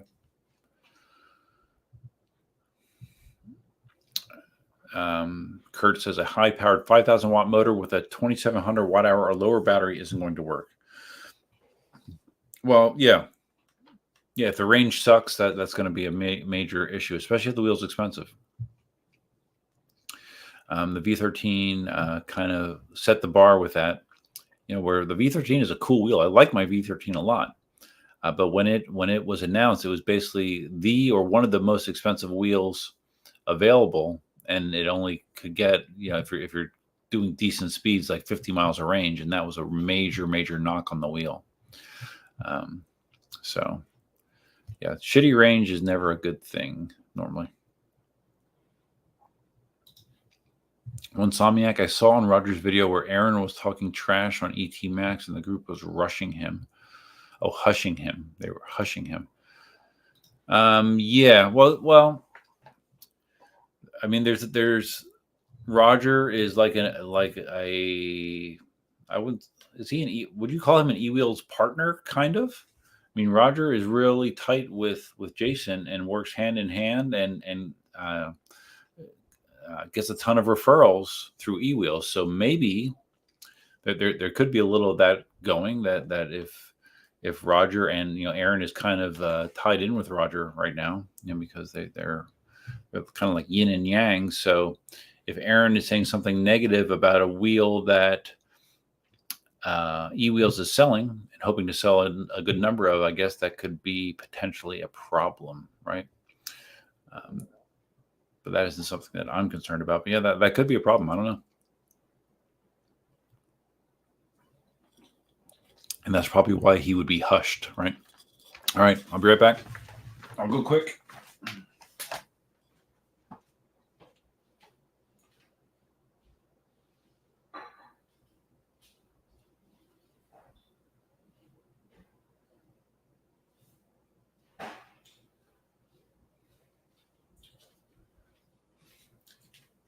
And I personally like Aaron a lot. Like I've kept in touch with him since I've left California. I saw him at Alan's pool party. Had a lot of fun. I mean, Alan, I get along with Alan, but I really get along with Aaron as well. I've invited Aaron to Florida. I think it'd be great to have him come down here and hang out if he wants to. So yeah, we'll see. Russell, I was going to go for the ET Max until Roger, Marty, and a zillion other users had issues with them, and the Blitz bearing or whatever. Well, the Blitz had an issue with the motor bolts being loose. Evidently, there's a lot of bolts actually loose in the Blitz, which is disappointing. Those kind of QC issues to me just should not exist anymore, but they do. They definitely do. Yeah, and then the weird problem Marty had with the Blitz not charging to full, and like he has to, he did that video demonstrating how he had to rip it apart and then do this rig job to try to get it to charge to full. You shouldn't have to do that. That's silly. That's really silly. That's even a thing. So that kind of stuff is annoying to me about Begode. Mike Young, yeah, I know. Yeah, Wrong Way was concerned with the pedal dip in the Sherman L. I just don't know how valid that concern is, because it depends on how the wheel is configured. To me, if it's soft pedals with full 100% acceleration assist, I think that's not a good combination, and maybe Veteran needs to adjust their firmware to not allow that combination to cause that sort of scenario where someone goes balls to the wall and it dips on them because it's already soft, and then the acceleration excess is giving them even more forward tilt. So I don't know. But I think him making that video put a big enough spotlight on it that someone will do something about it. Haven't said in a little bit. If you dropped in the stream, please take a second to click the like button. That helps stream visibility. A totally free, easy, and fast way to help promote the stream and let people know that I do still live stream, because a lot of people might think that I retired from it or something because I haven't done it in such a long time. George, I was wondering why we're not hearing more about the V14 50S. I love the dual battery conversion as seen on EUC Crazy AU. I've not seen that. Yeah, the V14, the 50S is like the version 2, right? Isn't that the one that's like all black instead of having orange accents?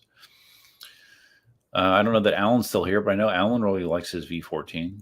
But I think he has the batch 1, which probably has the 50Es in it. But he He likes it. The only thing that Alan doesn't like, and I'm speaking on your behalf, Alan, because I don't know if you're here, is the top speed limitation of 70 kilometers an hour, around 43. Alan has very quickly become kind of a speed demon, and that ceiling he runs into pretty easily. So that's kind of the only negative I know of that he has with the V14. Otherwise, he likes it for off-road. Insomniac, I'm wondering. No, sorry. Insomniac. So pretty much, EUC early bird buyers are investors and should have a stake in the company. Just kidding, but not just kidding. Sure. Yeah. I just don't think the companies will ever go for that. Dale loves the V14. Yeah, no, you mentioned that before. Yeah, I mean, it seems like a great wheel. I've never rode one. Nor do I have a desire for one, but it seems like a great wheel.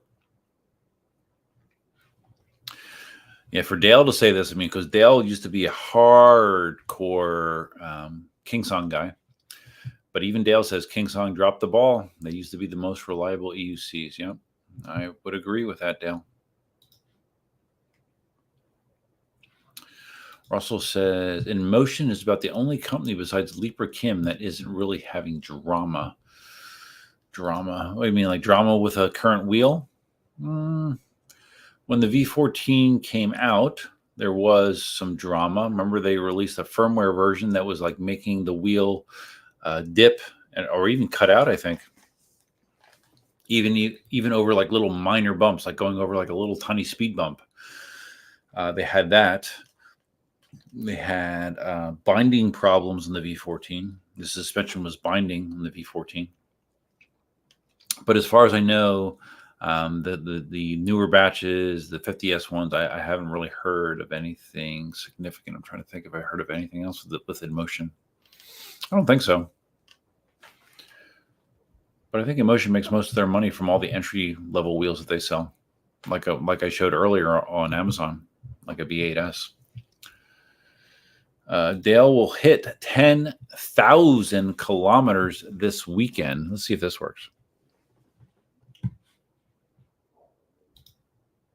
Might not. Sometimes it takes a second. The first time I do it. Let's see. Come on, baby. You can do it. I can just talk really close. You know, my mic's right here.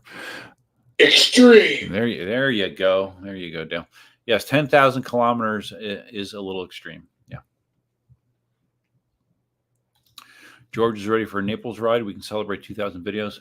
Let's see. I'm trying to think what next weekend is. 28th. Maybe next weekend, George. Maybe. Yeah, just reach out to me on Telegram. Maybe we can set it up for next weekend if you're around. We can figure something out. Russell, actually, the pickleball paddle videos are quite informative. Nice diversity. Yeah, I've gotten some positive feedback on that. There's lots of people that do pickleball paddle reviews, and they're exhaustive, and they go into all kinds of facts and figures and play testing and all that kind of stuff. And I've taken a rather simplistic approach to my pickleball paddle reviews, where I'll take half a dozen paddles and I will go bang, bang, bang, and I will review these paddles, like 6 paddles in 5 minutes. And it's just basically giving my overall thoughts about the paddle and a thumbs up or a thumbs down. And some people appreciate it. Some people think it's stupid, but it doesn't matter. It doesn't matter to me. But yeah, Russell, I mean, pickleball paddle videos, car repair videos, calisthenics videos, home improvement videos. There's some video game videos on there. There's RC cars. There's drone videos on there. I have a lot of freaking videos. I think they date back to, I think my earliest video on the channel dates back, I don't know, 12 years ago, something like that. George, it's always easier to talk with someone with mutual interests. Yeah, exactly. So like tomorrow night, I'm going to be going to this party, and that's why I'm trying to identify people I know that are going there, because I know that I have some mutual interest with them.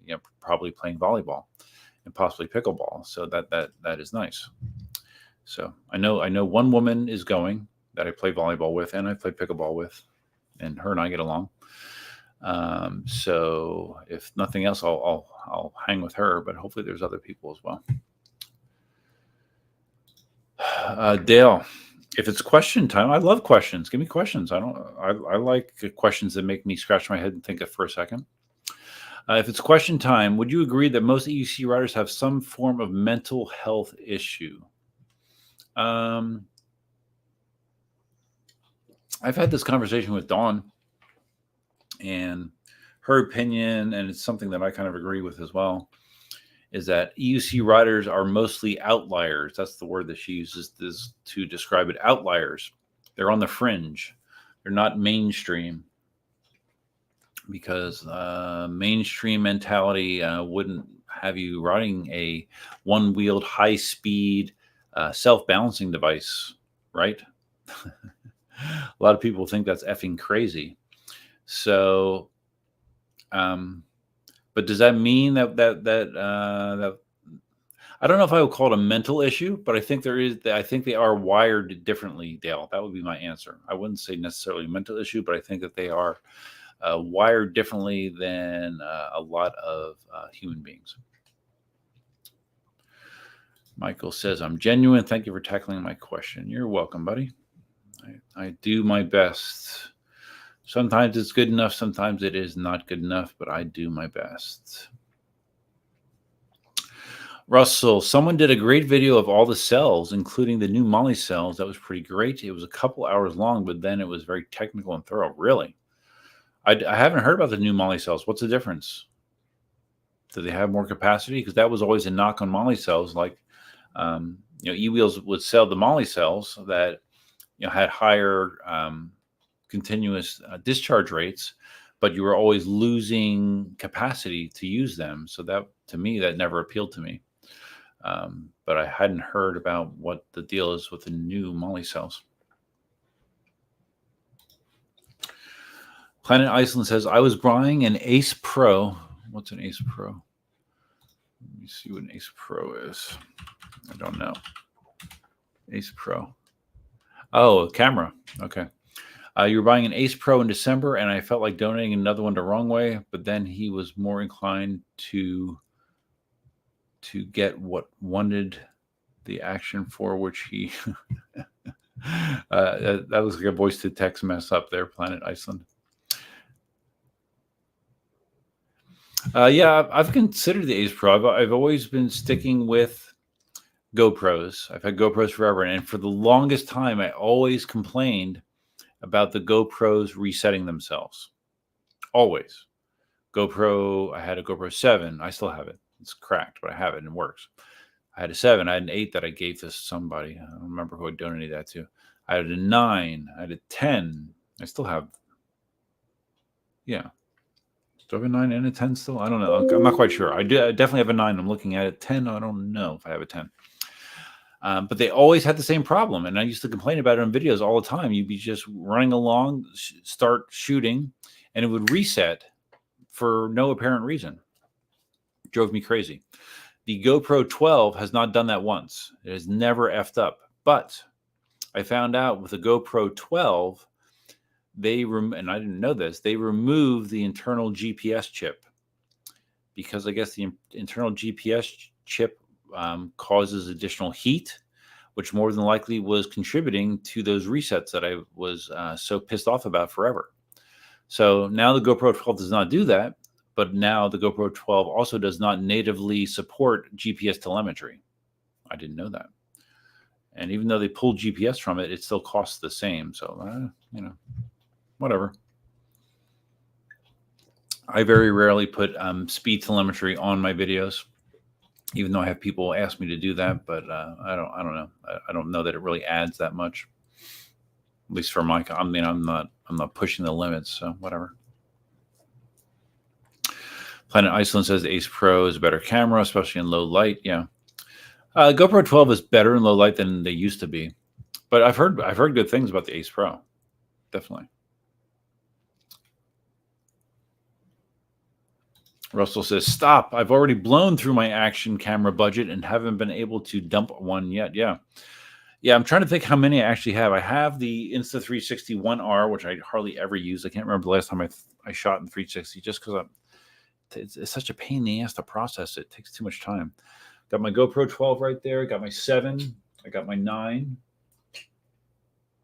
I might only have 3 right now. 3, well, only 3. Yeah, I think I have my 7, my 9, and my 12. I could have swore I had a 10. Maybe not. Okay. So yeah, I believe I have 3 action cameras currently. That's enough.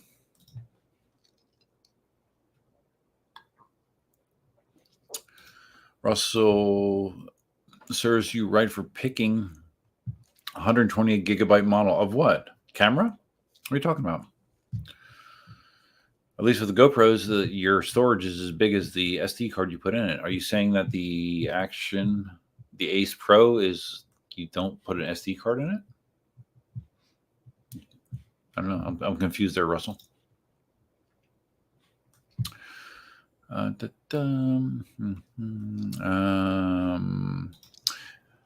Alan says the V1450S is excellent. Okay, you are still here.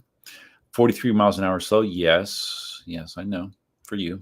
But for off-roading, it is amazing. I am liking the new Lynx for off-road as well. I can jump harder with the Lynx. Yeah, it's interesting because the Lynx has significantly less suspension travel than the V14, right? But I'm glad you're liking the Lynx. I mean, I took the Lynx through Fullerton, and it was good. It's good. That being said, if I was considering a Lynx or a Sherman L, I'm going to lean heavily into a Sherman L just because of the kind of riding that I do typically. But I mean, how many wheels do you have now, Alan? You had I can't keep track of them all, but V14. I think when I was at your place, I saw an E20. Do you have an E20 there? I think I saw an E20.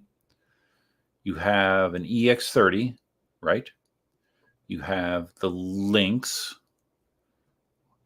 What am I forgetting? That's only 4 wheels. You have more than that. I don't know. Fill me in. I'm guessing you have probably 5 or 6 wheels, but I might be forgetting some. Russell says, I almost got the 50S upgrade in my new ride, but it was a 2 to 14 week wait. 2 to 4 or 2 to 14, because 2 to 14 seems like a very large gap of time, Russell. Russell says the 14S 6 parallel 50S pack was tempting, though. Yeah, that is a nice pack, right? Russell says his video talking about the Molly cells is almost 5 hours long. Dude, I don't have that kind of time. I don't have that kind of time. But yeah, cool. If you're really into batteries, I guess it's a good watch, right? Russell says he's really thorough. Yeah, well, if it's a 5-hour video, he's very thorough.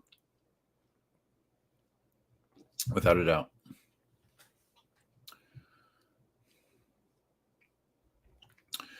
Okay, I don't know that I've ever seen you in a live stream before. Truth Outlaw, American Revolutionary. Nothing to do with mental issues. For one, I love adrenaline. Yeah, sure. It's definitely good for adrenaline junkies. Alan, you're kind of, I would imagine you kind of describe yourself as a adrenaline junkie. I don't know. You love adrenaline, always rode, and I guess I should show this.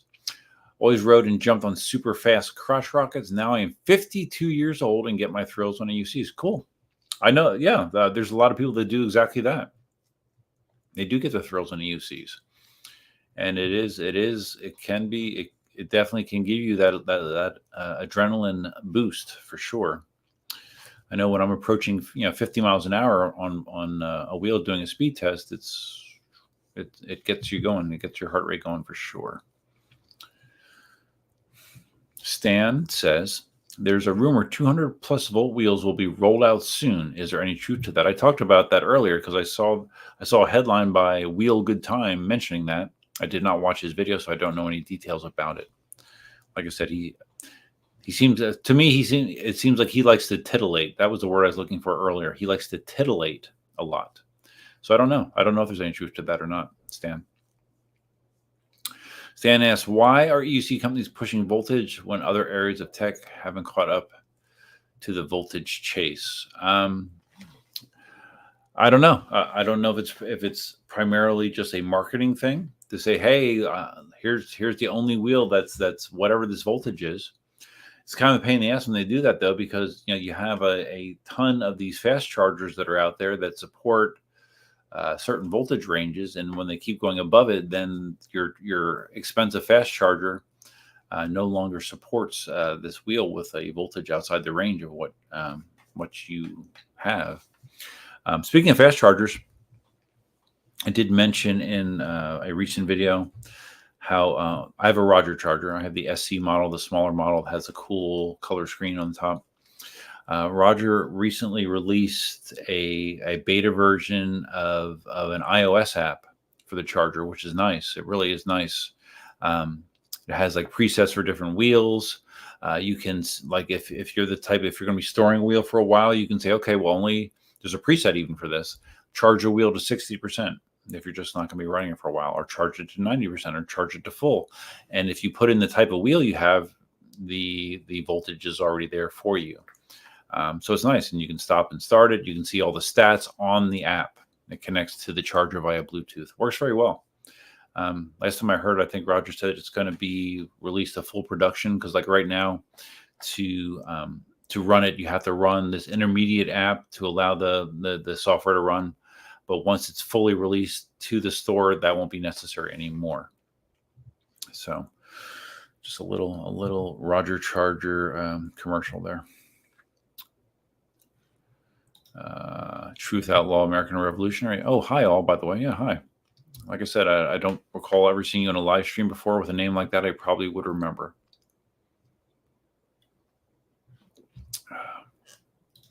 Russell.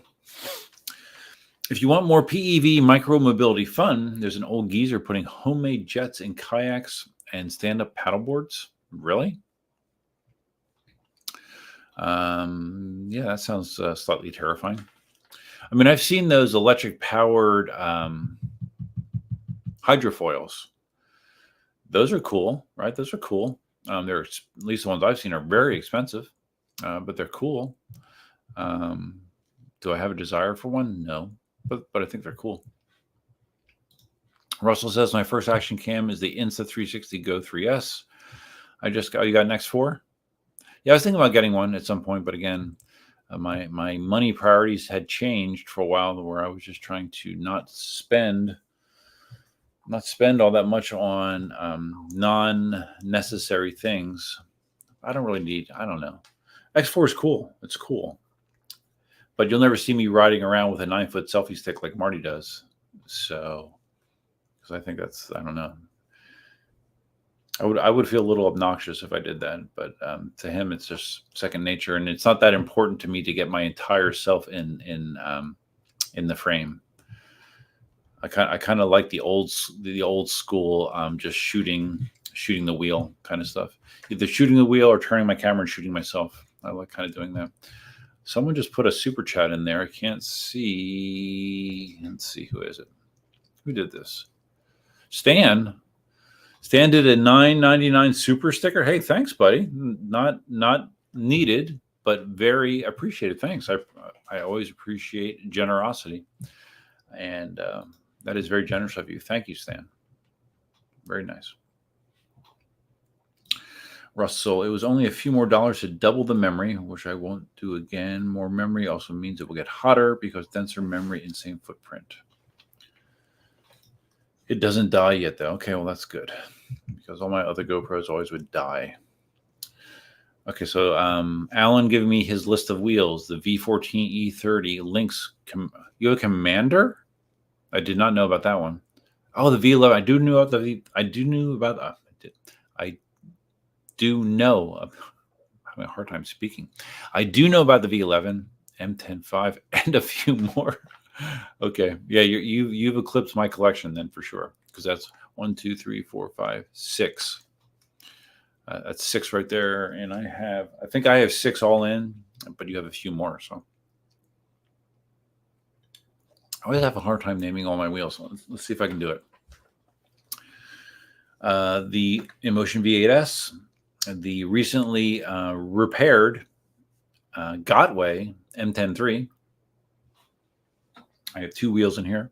I have my Veteran Patton. I have my Sherman S, which will probably be shipped out to George in the near future. And I have my out in the kitchen. I have my V13 and I have my Master V4. So I have 6 wheels right now. That is my count. And I don't really see that changing significantly. George says, everyone got multiple wheels, only got one Master V4. Do have a bunch of bicycles. Yes, I ride bicycles. Don't cancel me. Yeah. Well, I've seen your bike stuff. There's nothing wrong with riding bicycles. Do what you like, George. If you enjoy it, that's all that matters. If it brings pleasure and joy to you, that's all that really matters. To me, at least. Stuart, a channel member. Thank you, Stuart. Hi, Def just popped in to say hi. 3:35 a.m. in the UK. Ooh, sorry, man. I'll catch stream replay when I wake up. Well, thank you for stopping in, Stuart. I know it's always rough for you guys over in Europe to catch these streams, but I do appreciate it. Platypus Dreams. What's up, buddy? Seated riding on my V13 while watching Def live stream, drinking a coffee, and being followed by my DJI Neo drone. Blowing minds on the rail trail. Wow, you are living the life, dude. Because you live in Australia, right? Platypus Dreams, if I remember correctly.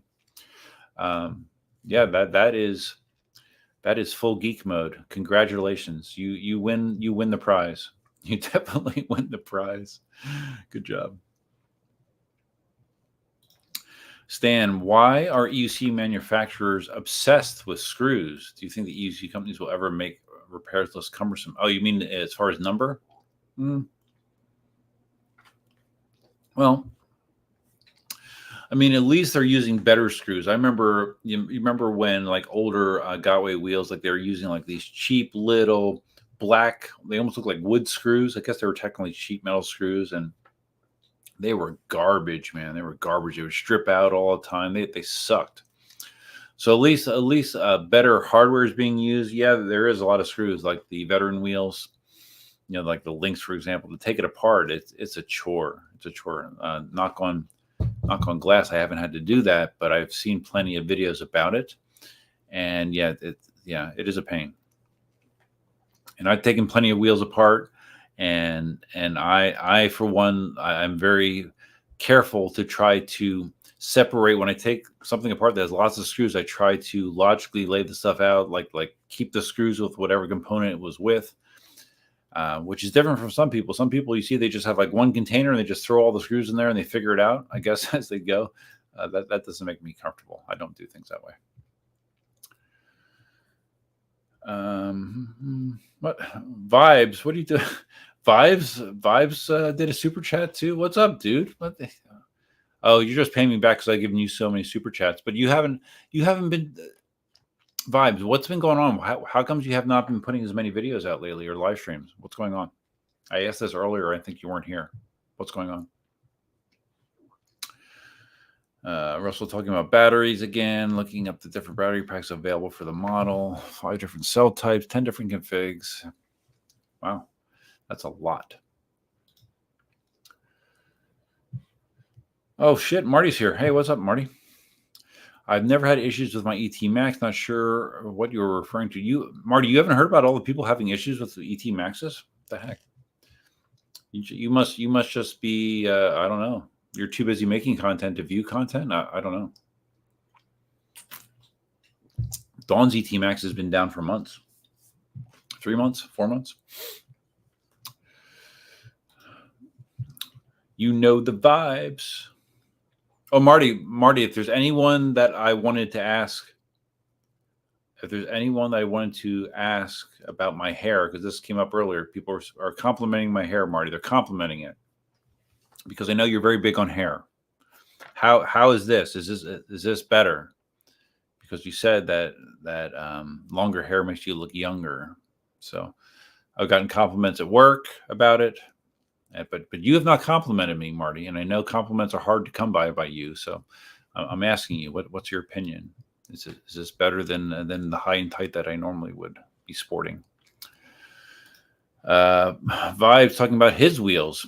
Master Pro, Monster Pro, S22 Pro, M10-4, MSP High Torque. You still have that, really? RS High Torque. What? Don't you ever get rid of wheels, Vibes? 2 Ninebot E10s and an Inmotion E20. 9 wheels for Vibes. Interesting.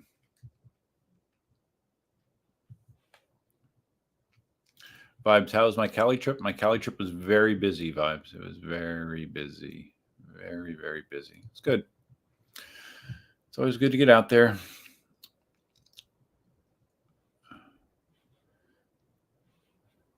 Talking about top wheels. Sherman L's been at the top of the list right now. It's still at the top of my list. Marty has committed to, if I get a Sherman L, he will make me a seat. I don't know how long that offer is valid for, though, Marty. Right? It might be a limited. It might have an expiration date. That's what I'm saying. So I don't know. I mean, if that's the case, maybe I need to get one sooner rather than later. Although, Marty, I do potentially have my Sherman S sold. So I don't know if I mentioned that before. I think I might have mentioned it at the dinner, didn't I? I think I did. That Planet Iceland has a 1 terabyte. That must have been expensive. A terabyte SanDisk SD card, micro SD, in both my Ace Pro and X4, and I'm increasingly using the unicorn mount with the X4 for fantastic POV and self viewpoint hands-free. Unicorn mount. I'm assuming a unicorn mount means it's on the top of the helmet, sits up here. Okay. Yeah, I have done that actually. When I took one of my wheels into the swamp years ago, I did have a 360 mounted to the top of my head. Vibes has been focusing all of your attention on my side business, vibebooths.com. What is that? What? Vibebooths.com. This better not be a porn site, Vibes. Vibebooths.com. Hold on.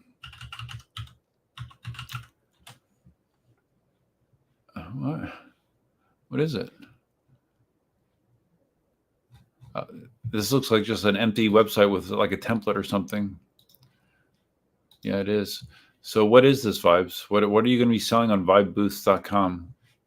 I like to pimp it for you, but there's nothing in it. So there's nothing to pimp. Time to make monies and content on the photo booths. So it's going to be photo booths? Okay. Yeah, you might have to explain that to me because I'm not very familiar with what that is.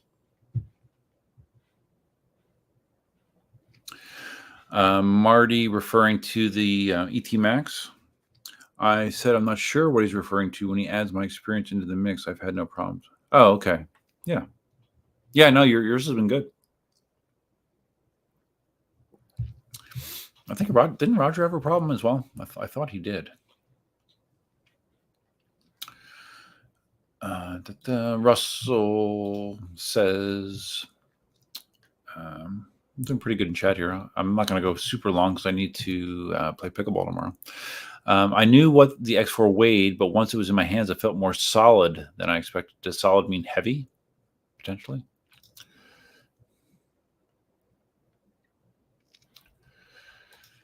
Okay, Marty's hair commentary. You've got a ways to go, but it's definitely looking A1. All right, I'll take that.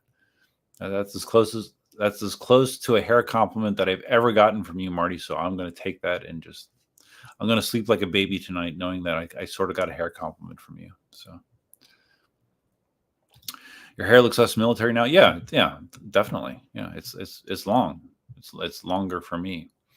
Like when I went in to get a cut, I basically just had them even it out. Like the top was it was kind of uneven, so they even it out, but they didn't really take much length off the top at all. So yeah, it's good. I can run with it. It's fine. Vibes. Duff was inspired by Marty's hair, and during the live stream, Duff has noticed that Marty hasn't noticed. This is distracting to Duff as he wants to focus his attention on electric vehicles, but is this you doing the imitation Vibes of the AI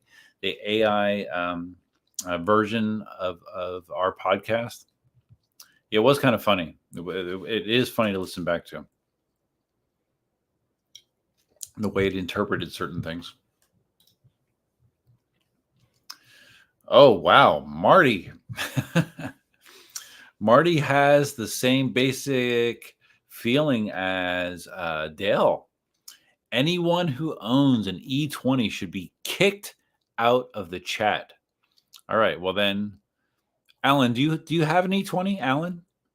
I think you do, right? I could have swore I saw one when I was at your place. And Planet Iceland has one, and EUC Vibes has one, Marty. And I mean, he's a channel member. I'm not going to kick him out of the chat. I don't know. I'm curious why. I questioned Dale about this earlier, and I'll question you as well.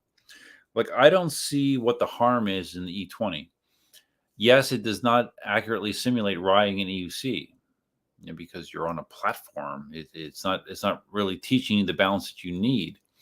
But to me, if it sparks that interest in somebody for $350 or whatever it costs, if it sparks that interest and they genuinely want to progress and learn in EUC, then that's a good thing. If they don't, if they decide that EUCs are too hard for them, not as easy as an E20, okay, fine. But to me, the advantage outweighs the disadvantage. I don't know. It doesn't bother me that someone rides an E20 or owns an E20. Marty, you weren't here earlier. Inmotion offered me an E20 to keep, I guess, to review it, but they had all these conditions. Like they were like basically laying out a template for what they wanted in the video, and then before I could publish a video, I had to send it to them so they could approve it, make sure the video was approved. And I said, nah, that's not really how I work. I think those kind of stipulations lead to dishonest reviews, and I just kind of dropped it. So, yeah. And I'm sure you would say the same thing, right, Marty? Although you would never review an E20 because you're Marty. Vibe says, do so after Marty we're continuing. After Marty compliments his follicle growth, which just happened live. So you're going to be the AI version of translating this live stream. So all is good. Duff will carry on now with an elevated sense of self. I will. I mean, my confidence has grown by leaps and bounds by that commentary, Marty. It really has. I feel way, way better about myself. But I have gotten compliments from other people as well. So, Dale, amen, Marty, amen. So Vibe's talking about the E20. My first gifted wheel for demo. Of course, it's the slowest one. Yeah. Did you ever do an official E20 video, Vibes? I mean, I remember seeing you ride it around. I don't remember seeing like an official video. Maybe I just missed it. I don't know. It already expired. Your offer to make a seat. The offer was still good as of last week. Now it's no good. All right. Whatever, Marty. Whatever. I'll just ride my V13 if I need to ride seated, I guess. Stan, I thought Marty left all EUCs. No, he does not. Like, Marty has a generally negative view about pretty much any wheel other than Veteran and Begode. I mean, he likes some KingSong wheels. I don't. Have you ever liked any Inmotion wheels? Like a V4. Do you still have the V14, Marty? Because I know the first one died, and then you got another one that has a problem. I don't even know if you still have it. But I think generally speaking, Marty doesn't have a real high opinion of KingSong and Inmotion wheels. But he can answer that himself. Spartacus. Hell yeah, Vibes. Get that photo booth money. Hopefully your side business becomes your main. I don't know anything about how that works, Vibes. What is it? It's like pop-up photo booths? What is it? And where would you set them up? Vibe says the website is almost ready. Okay. Well, for those of you that are listening back to this, his website is vibebooths.com. So when he has stuff up there, you can check it out, I guess. And again, we probably have some different viewers in here right now. If you haven't already, please take a second to click the like button on the live stream. Helps visibility, helps Elsa snore, helps everything. Spartacus, Duff must have missed the photo booth live streams. Not me. No, I did. I did miss them. I did not know that was a thing. Okay, so Vibes explaining here. I'm selling photo booths, and my customer base rent out the booths so that they purchase at events like weddings, and they make $200. Oh, so you're selling the booths? Okay. How'd you get into that? Interesting. Okay. So you're not into the back end of it where you're taking it to events and stuff. You're actually just selling the hardware to people that will set them up at places. Okay. Cool, I guess. I'm curious what's involved. Like what the hardware is. Vibes. No more Dunkin' Donuts veteran discounts for Duff. Yeah, true. Yeah, like when I'm high and tight, I get asked all the time if I'm either ex-military or police. All the time. Especially if I have my aviator glasses on.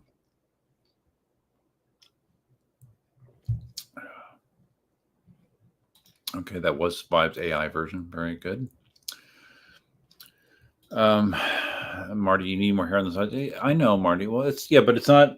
It's significantly different than it normally is. It's usually what they call skin fade, which is very short. So it's baby steps, Marty. Baby steps. Now I have things proportioned in a way that it can grow out more naturally. It wasn't proportioned correctly before. I had all this hair on the top, and because I was buzzed on the sides, it just looked weird. It didn't look right. So I think it's better now.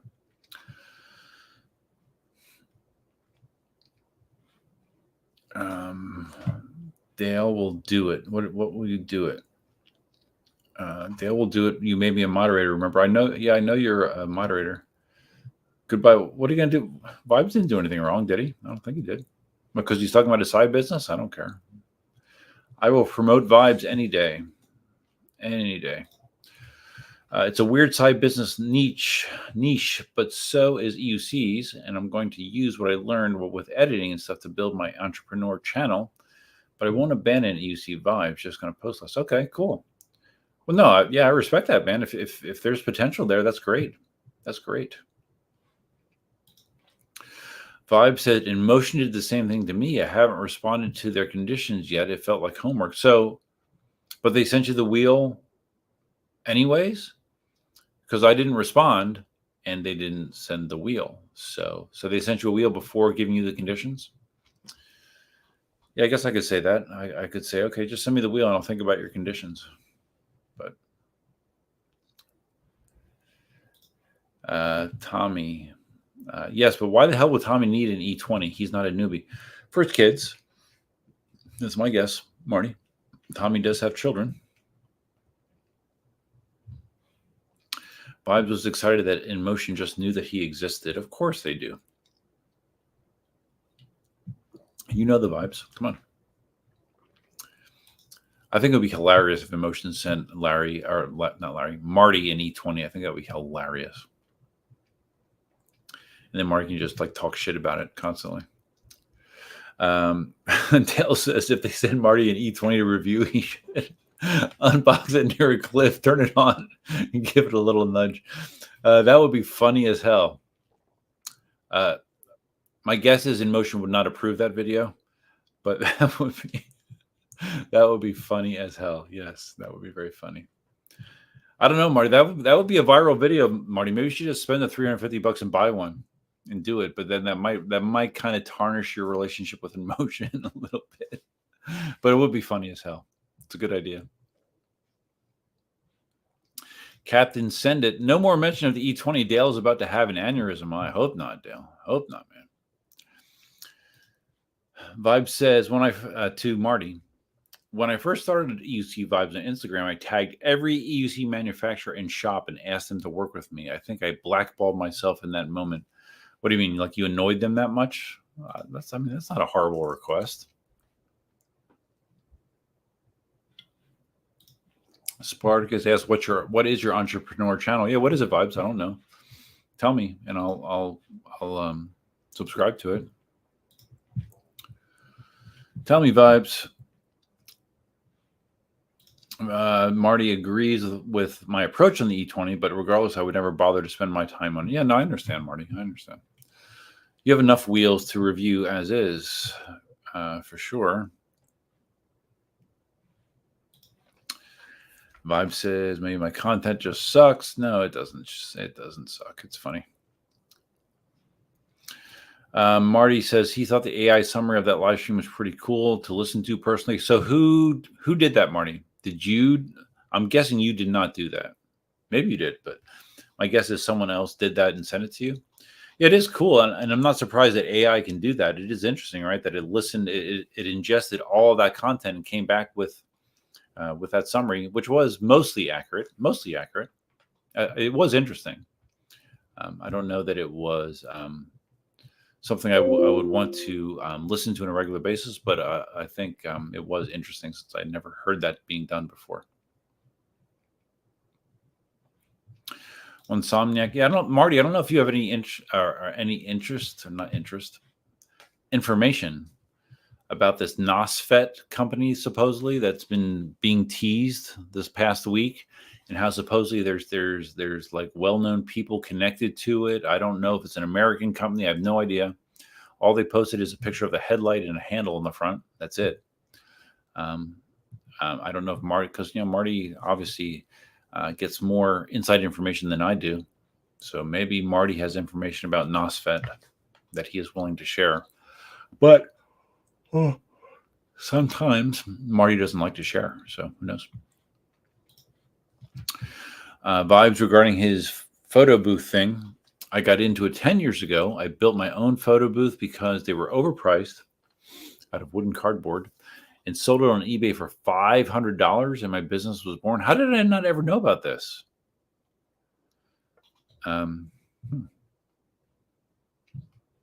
Marty says, I own an S22 and S16. Well, you didn't pay for that S16, right, Marty? That was another give. I can't imagine you would buy an S16. S22 you still have, but you never ride it. Although you did put the rollers in, so maybe you'll ride it more. Yeah, well, I wouldn't say you're a snob, Barney, but I don't think generally you have a very high opinion of KingSong wheels or Inmotion wheels. You really like the V13? Oh, I like it too. I love my V13 because I can ride it seated without a Marty seat. And you still have the V14. Does the V14 work? Because the last thing I heard about the V14 is it did not work. Does it work now? Vibe says, you grew that company and sold about 1,000 photo booths. But when I became a firefighter, I didn't have as much time for my solo biz, but now I have motivation to get back into that business. Oh, wow. Okay. I didn't know that. Interesting. How long have you been a firefighter, Vibes?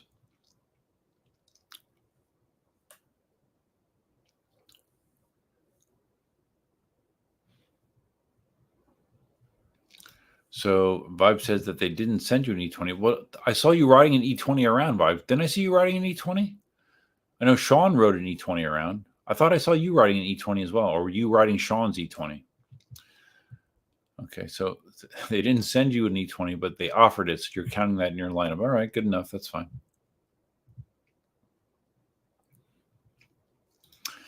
Vibe says that would be hilarious. Marty roasting an E20 is cinematic gold. It would be funny, Marty. It would be funny. Do you know anybody that owns one, Marty, that you could just like use as a prop? And then you could act like you're pushing it off the cliff, but actually have someone down there below catching it or something. That would be it would be really funny. But again, it would tarnish your interactions with Inmotion for sure. For sure. Marty, like me, looks like you'll never go bald. Yes, I am lucky that way. I think my hair is good. Actually, my brother's hair, my brother who is 3 years younger than me, he's actually developing he's losing some hair kind of in the top of his head. Mine, I believe is okay. I think it is. I don't know. So yeah, I do feel fortunate in that way.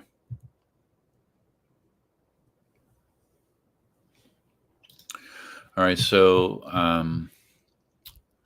Vibes photo booth startup. I'm going to try to load this Vibes, and then I will show it on screen if I get it up.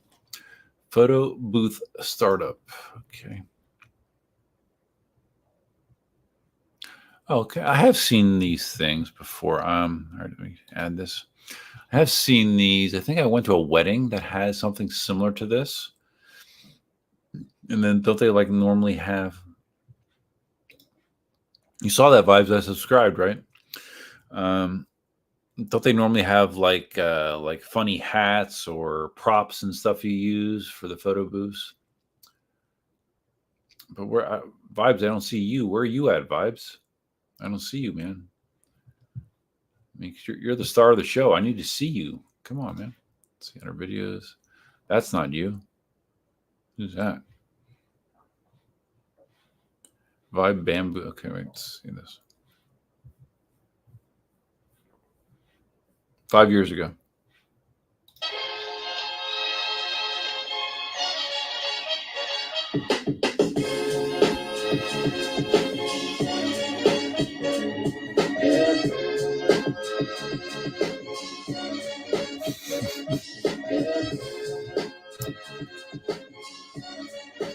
Vibes, you're not in this video.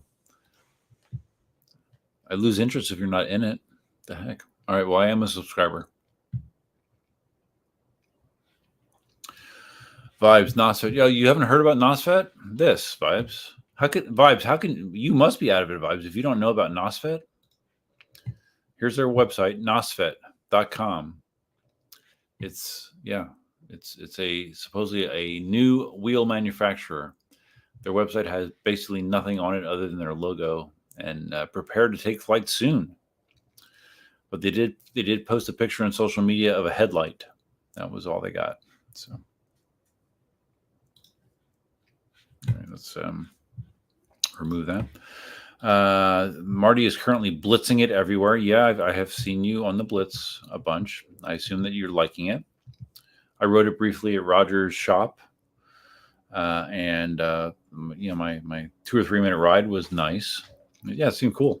It's lightweight but powerful, and braking was very steady, stable. Seems like a good wheel. That wall hanger is new. What, this? The lion you're talking about? That is the insignia for the Alliance in World of Warcraft, but that's been there for a while. That's been there for my last live stream for sure, if that's what you're referring to, Vibes.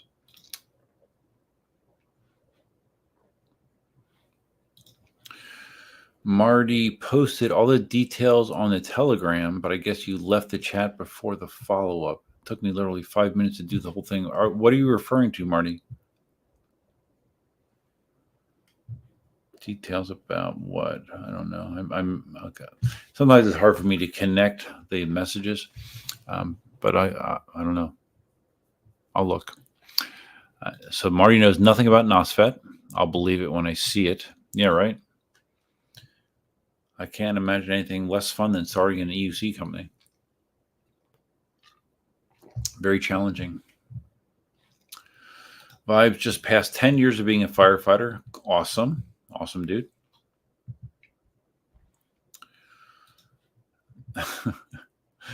Marty's saying that the NOSFET is probably a competitor to the E20.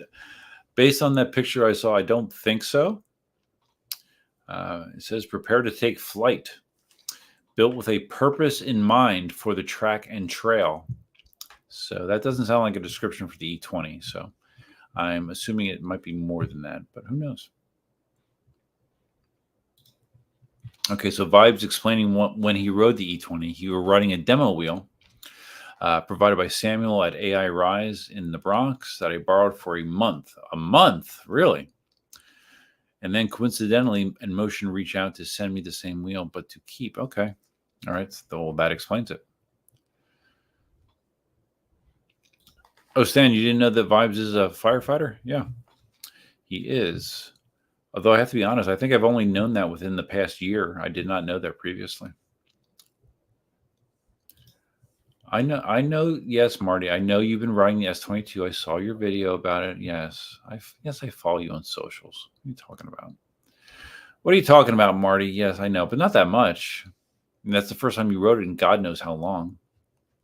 And I know you loaned it to the guy from France. He rode it, I guess.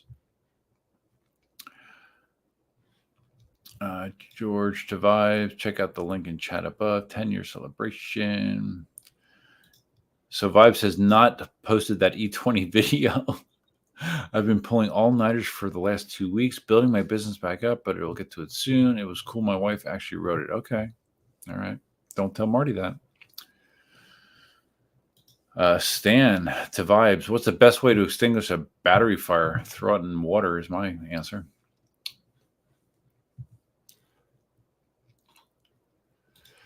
Marty, Vibes has been a firefighter for 10 years, I believe. You don't follow his socials either. I follow his socials, but no, I did not know that it's been 10 years.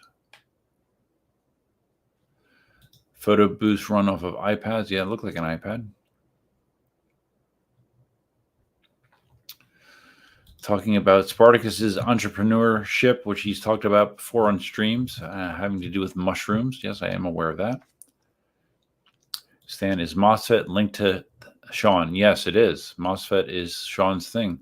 I have a MOSFET shirt in my t-shirt drawer he sent to me. That is Sean's merch, MOSFET.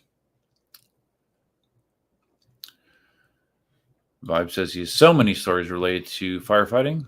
We also take medical calls as EMTs. That combined with the fires and car accidents get wild. I wish I could strap an Insta360 to my helmet, but not allowed. Yeah, I'm sure. Yeah, I wonder if Marty knows this. Which company is dropping a 200-volt EUC, Marty? I mean, you're normally good with that kind of stuff. If anyone would know, I would hope it would be Marty. I was just talking about yourself too much on my stream again. I don't have a problem with it. It's good with me. Yeah, you haven't gone live in forever, dude. But then again, neither have I. My last official live stream, this format, was in California, early July. And I've been very busy since then. Busy. See, Dale didn't know that he was a firefighter. Vibes loves his S22 Pro. He loves that it's gold, right? And just don't bend the rim on that motor I sent you, dude.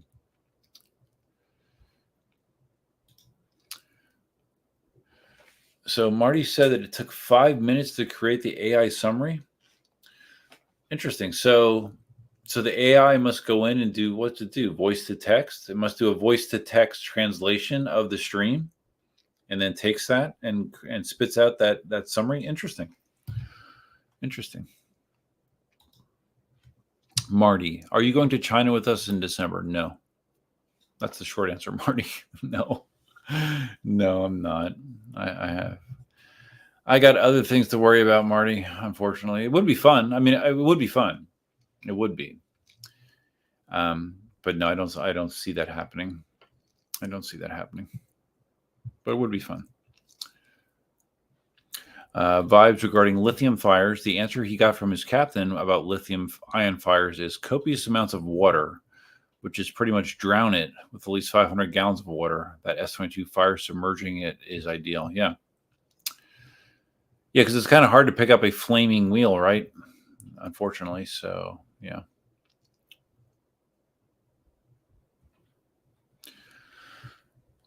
Let's see. All right, I'm almost caught up. Good. Because I'm tired. Vibe says, in New York City, when they put the S22 in a garbage can of water, I actually thought of getting a big garbage can, putting a thin wood on top with the wheel on a stand, so if it did catch it, it would fall in. Wait, let me process that. I thought about getting a big garbage can and putting thin wood on top with the wheel on a stand, so if it did catch, it would fall in. Oh, so if it caught on fire, it would burn through the wood and fall in. That's what you're saying. Okay. Oh, that sounds like a lot of work. Vibe says, but now batteries seem much safer, so I never did that. Yeah, well, they're definitely better than they were, for sure, thankfully. But I still hear about people having battery fires. You know, some people that still have the older wheels. Oh, you guys heard about the guy in... it's not Wisconsin. The guy that died, he was in an accident. One of you probably is going to know the answer to this. He was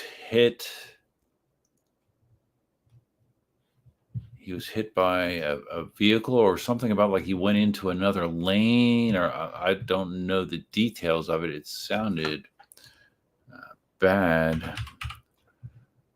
Let's see if I can find it quickly. I think I saw it in the electricunicycle.org. Okay, so out of Kentucky. The guy who passed away on EUC was a member here. Dakota Bell out of Kentucky. People are saying RIP on his page. And someone commented that he looks like he was a new rider. Had a post here, end of July, still riding his first wheel, V5F, and wanting to upgrade. He got a Master Pro just a month ago. So he went from a V5F to a Monster Pro. Oof.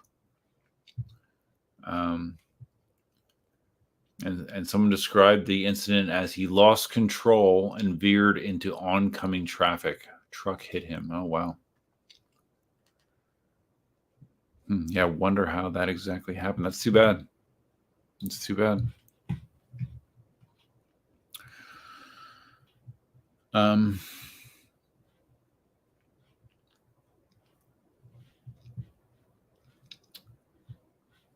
Vibes. Is this a story, Vibes? A naked man bent over and refusing to cover up. Then when the nosy neighbors check, his butt is facing the door. Not worse, but definitely memorable. Yeah, that sounds memorable, Vibes. Oh, Garrett's here. Channel member Garrett. Garrett, who rode with me at the swamp down here. What's up, buddy? Yeah, that accident is bad. Here, I guess I can share my Facebook with you. You guys won't. I don't think I have anything juicy on here. Yeah, right here talks about it. Post by Paul Guerrero. But that is true. Some people, they get a false sense of confidence too early, and they pay for it.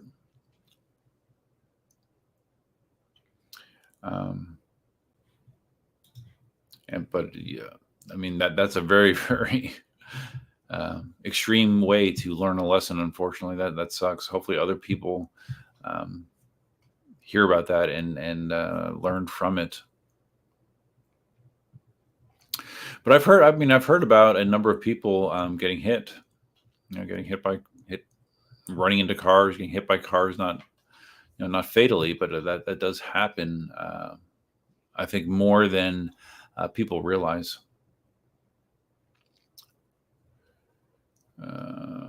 Here's someone else who was hit by a car. An oncoming 18-year-old kid turning left without looking, fractured a rib and road rash. That looks painful.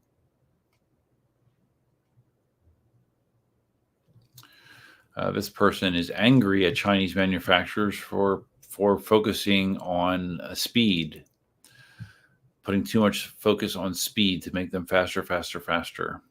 I can understand that viewpoint, but to me, it's kind of like, in the end, you're responsible for your own actions and decisions. And one of those decisions is how you ride and how fast you ride. And, you are responsible for those consequences as well, unfortunately. Yeah, that's too bad. Too bad.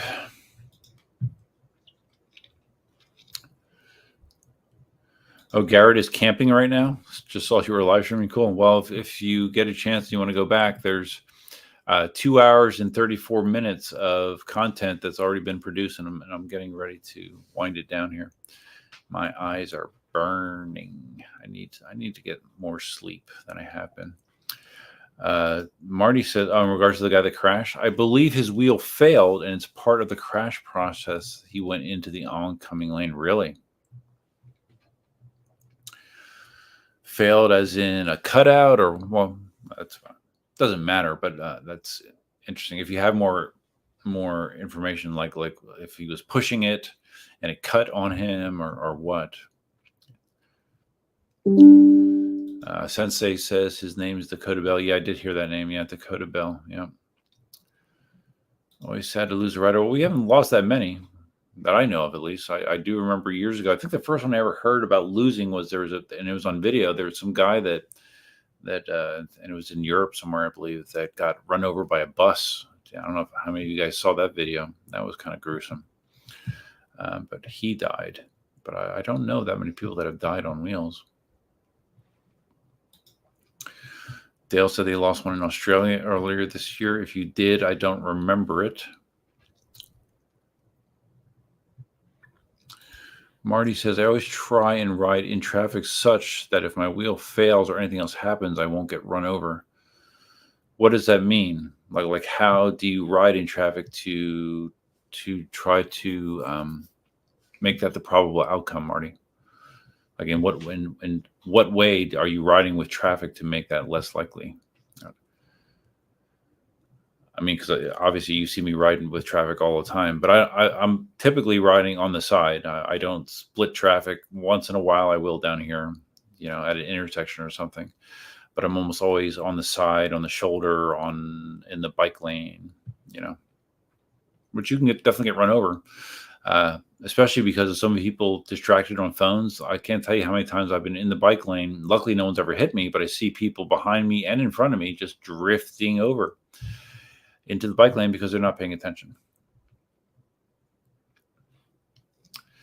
Garrett says, a guy in Pittsburgh ran into a car on his RS-19. Driver's fault, it sounds like. The batteries caught fire, and they made a big deal how the fire department had to wait for the hazmat team to clean it up. I did not hear about that either, Garrett.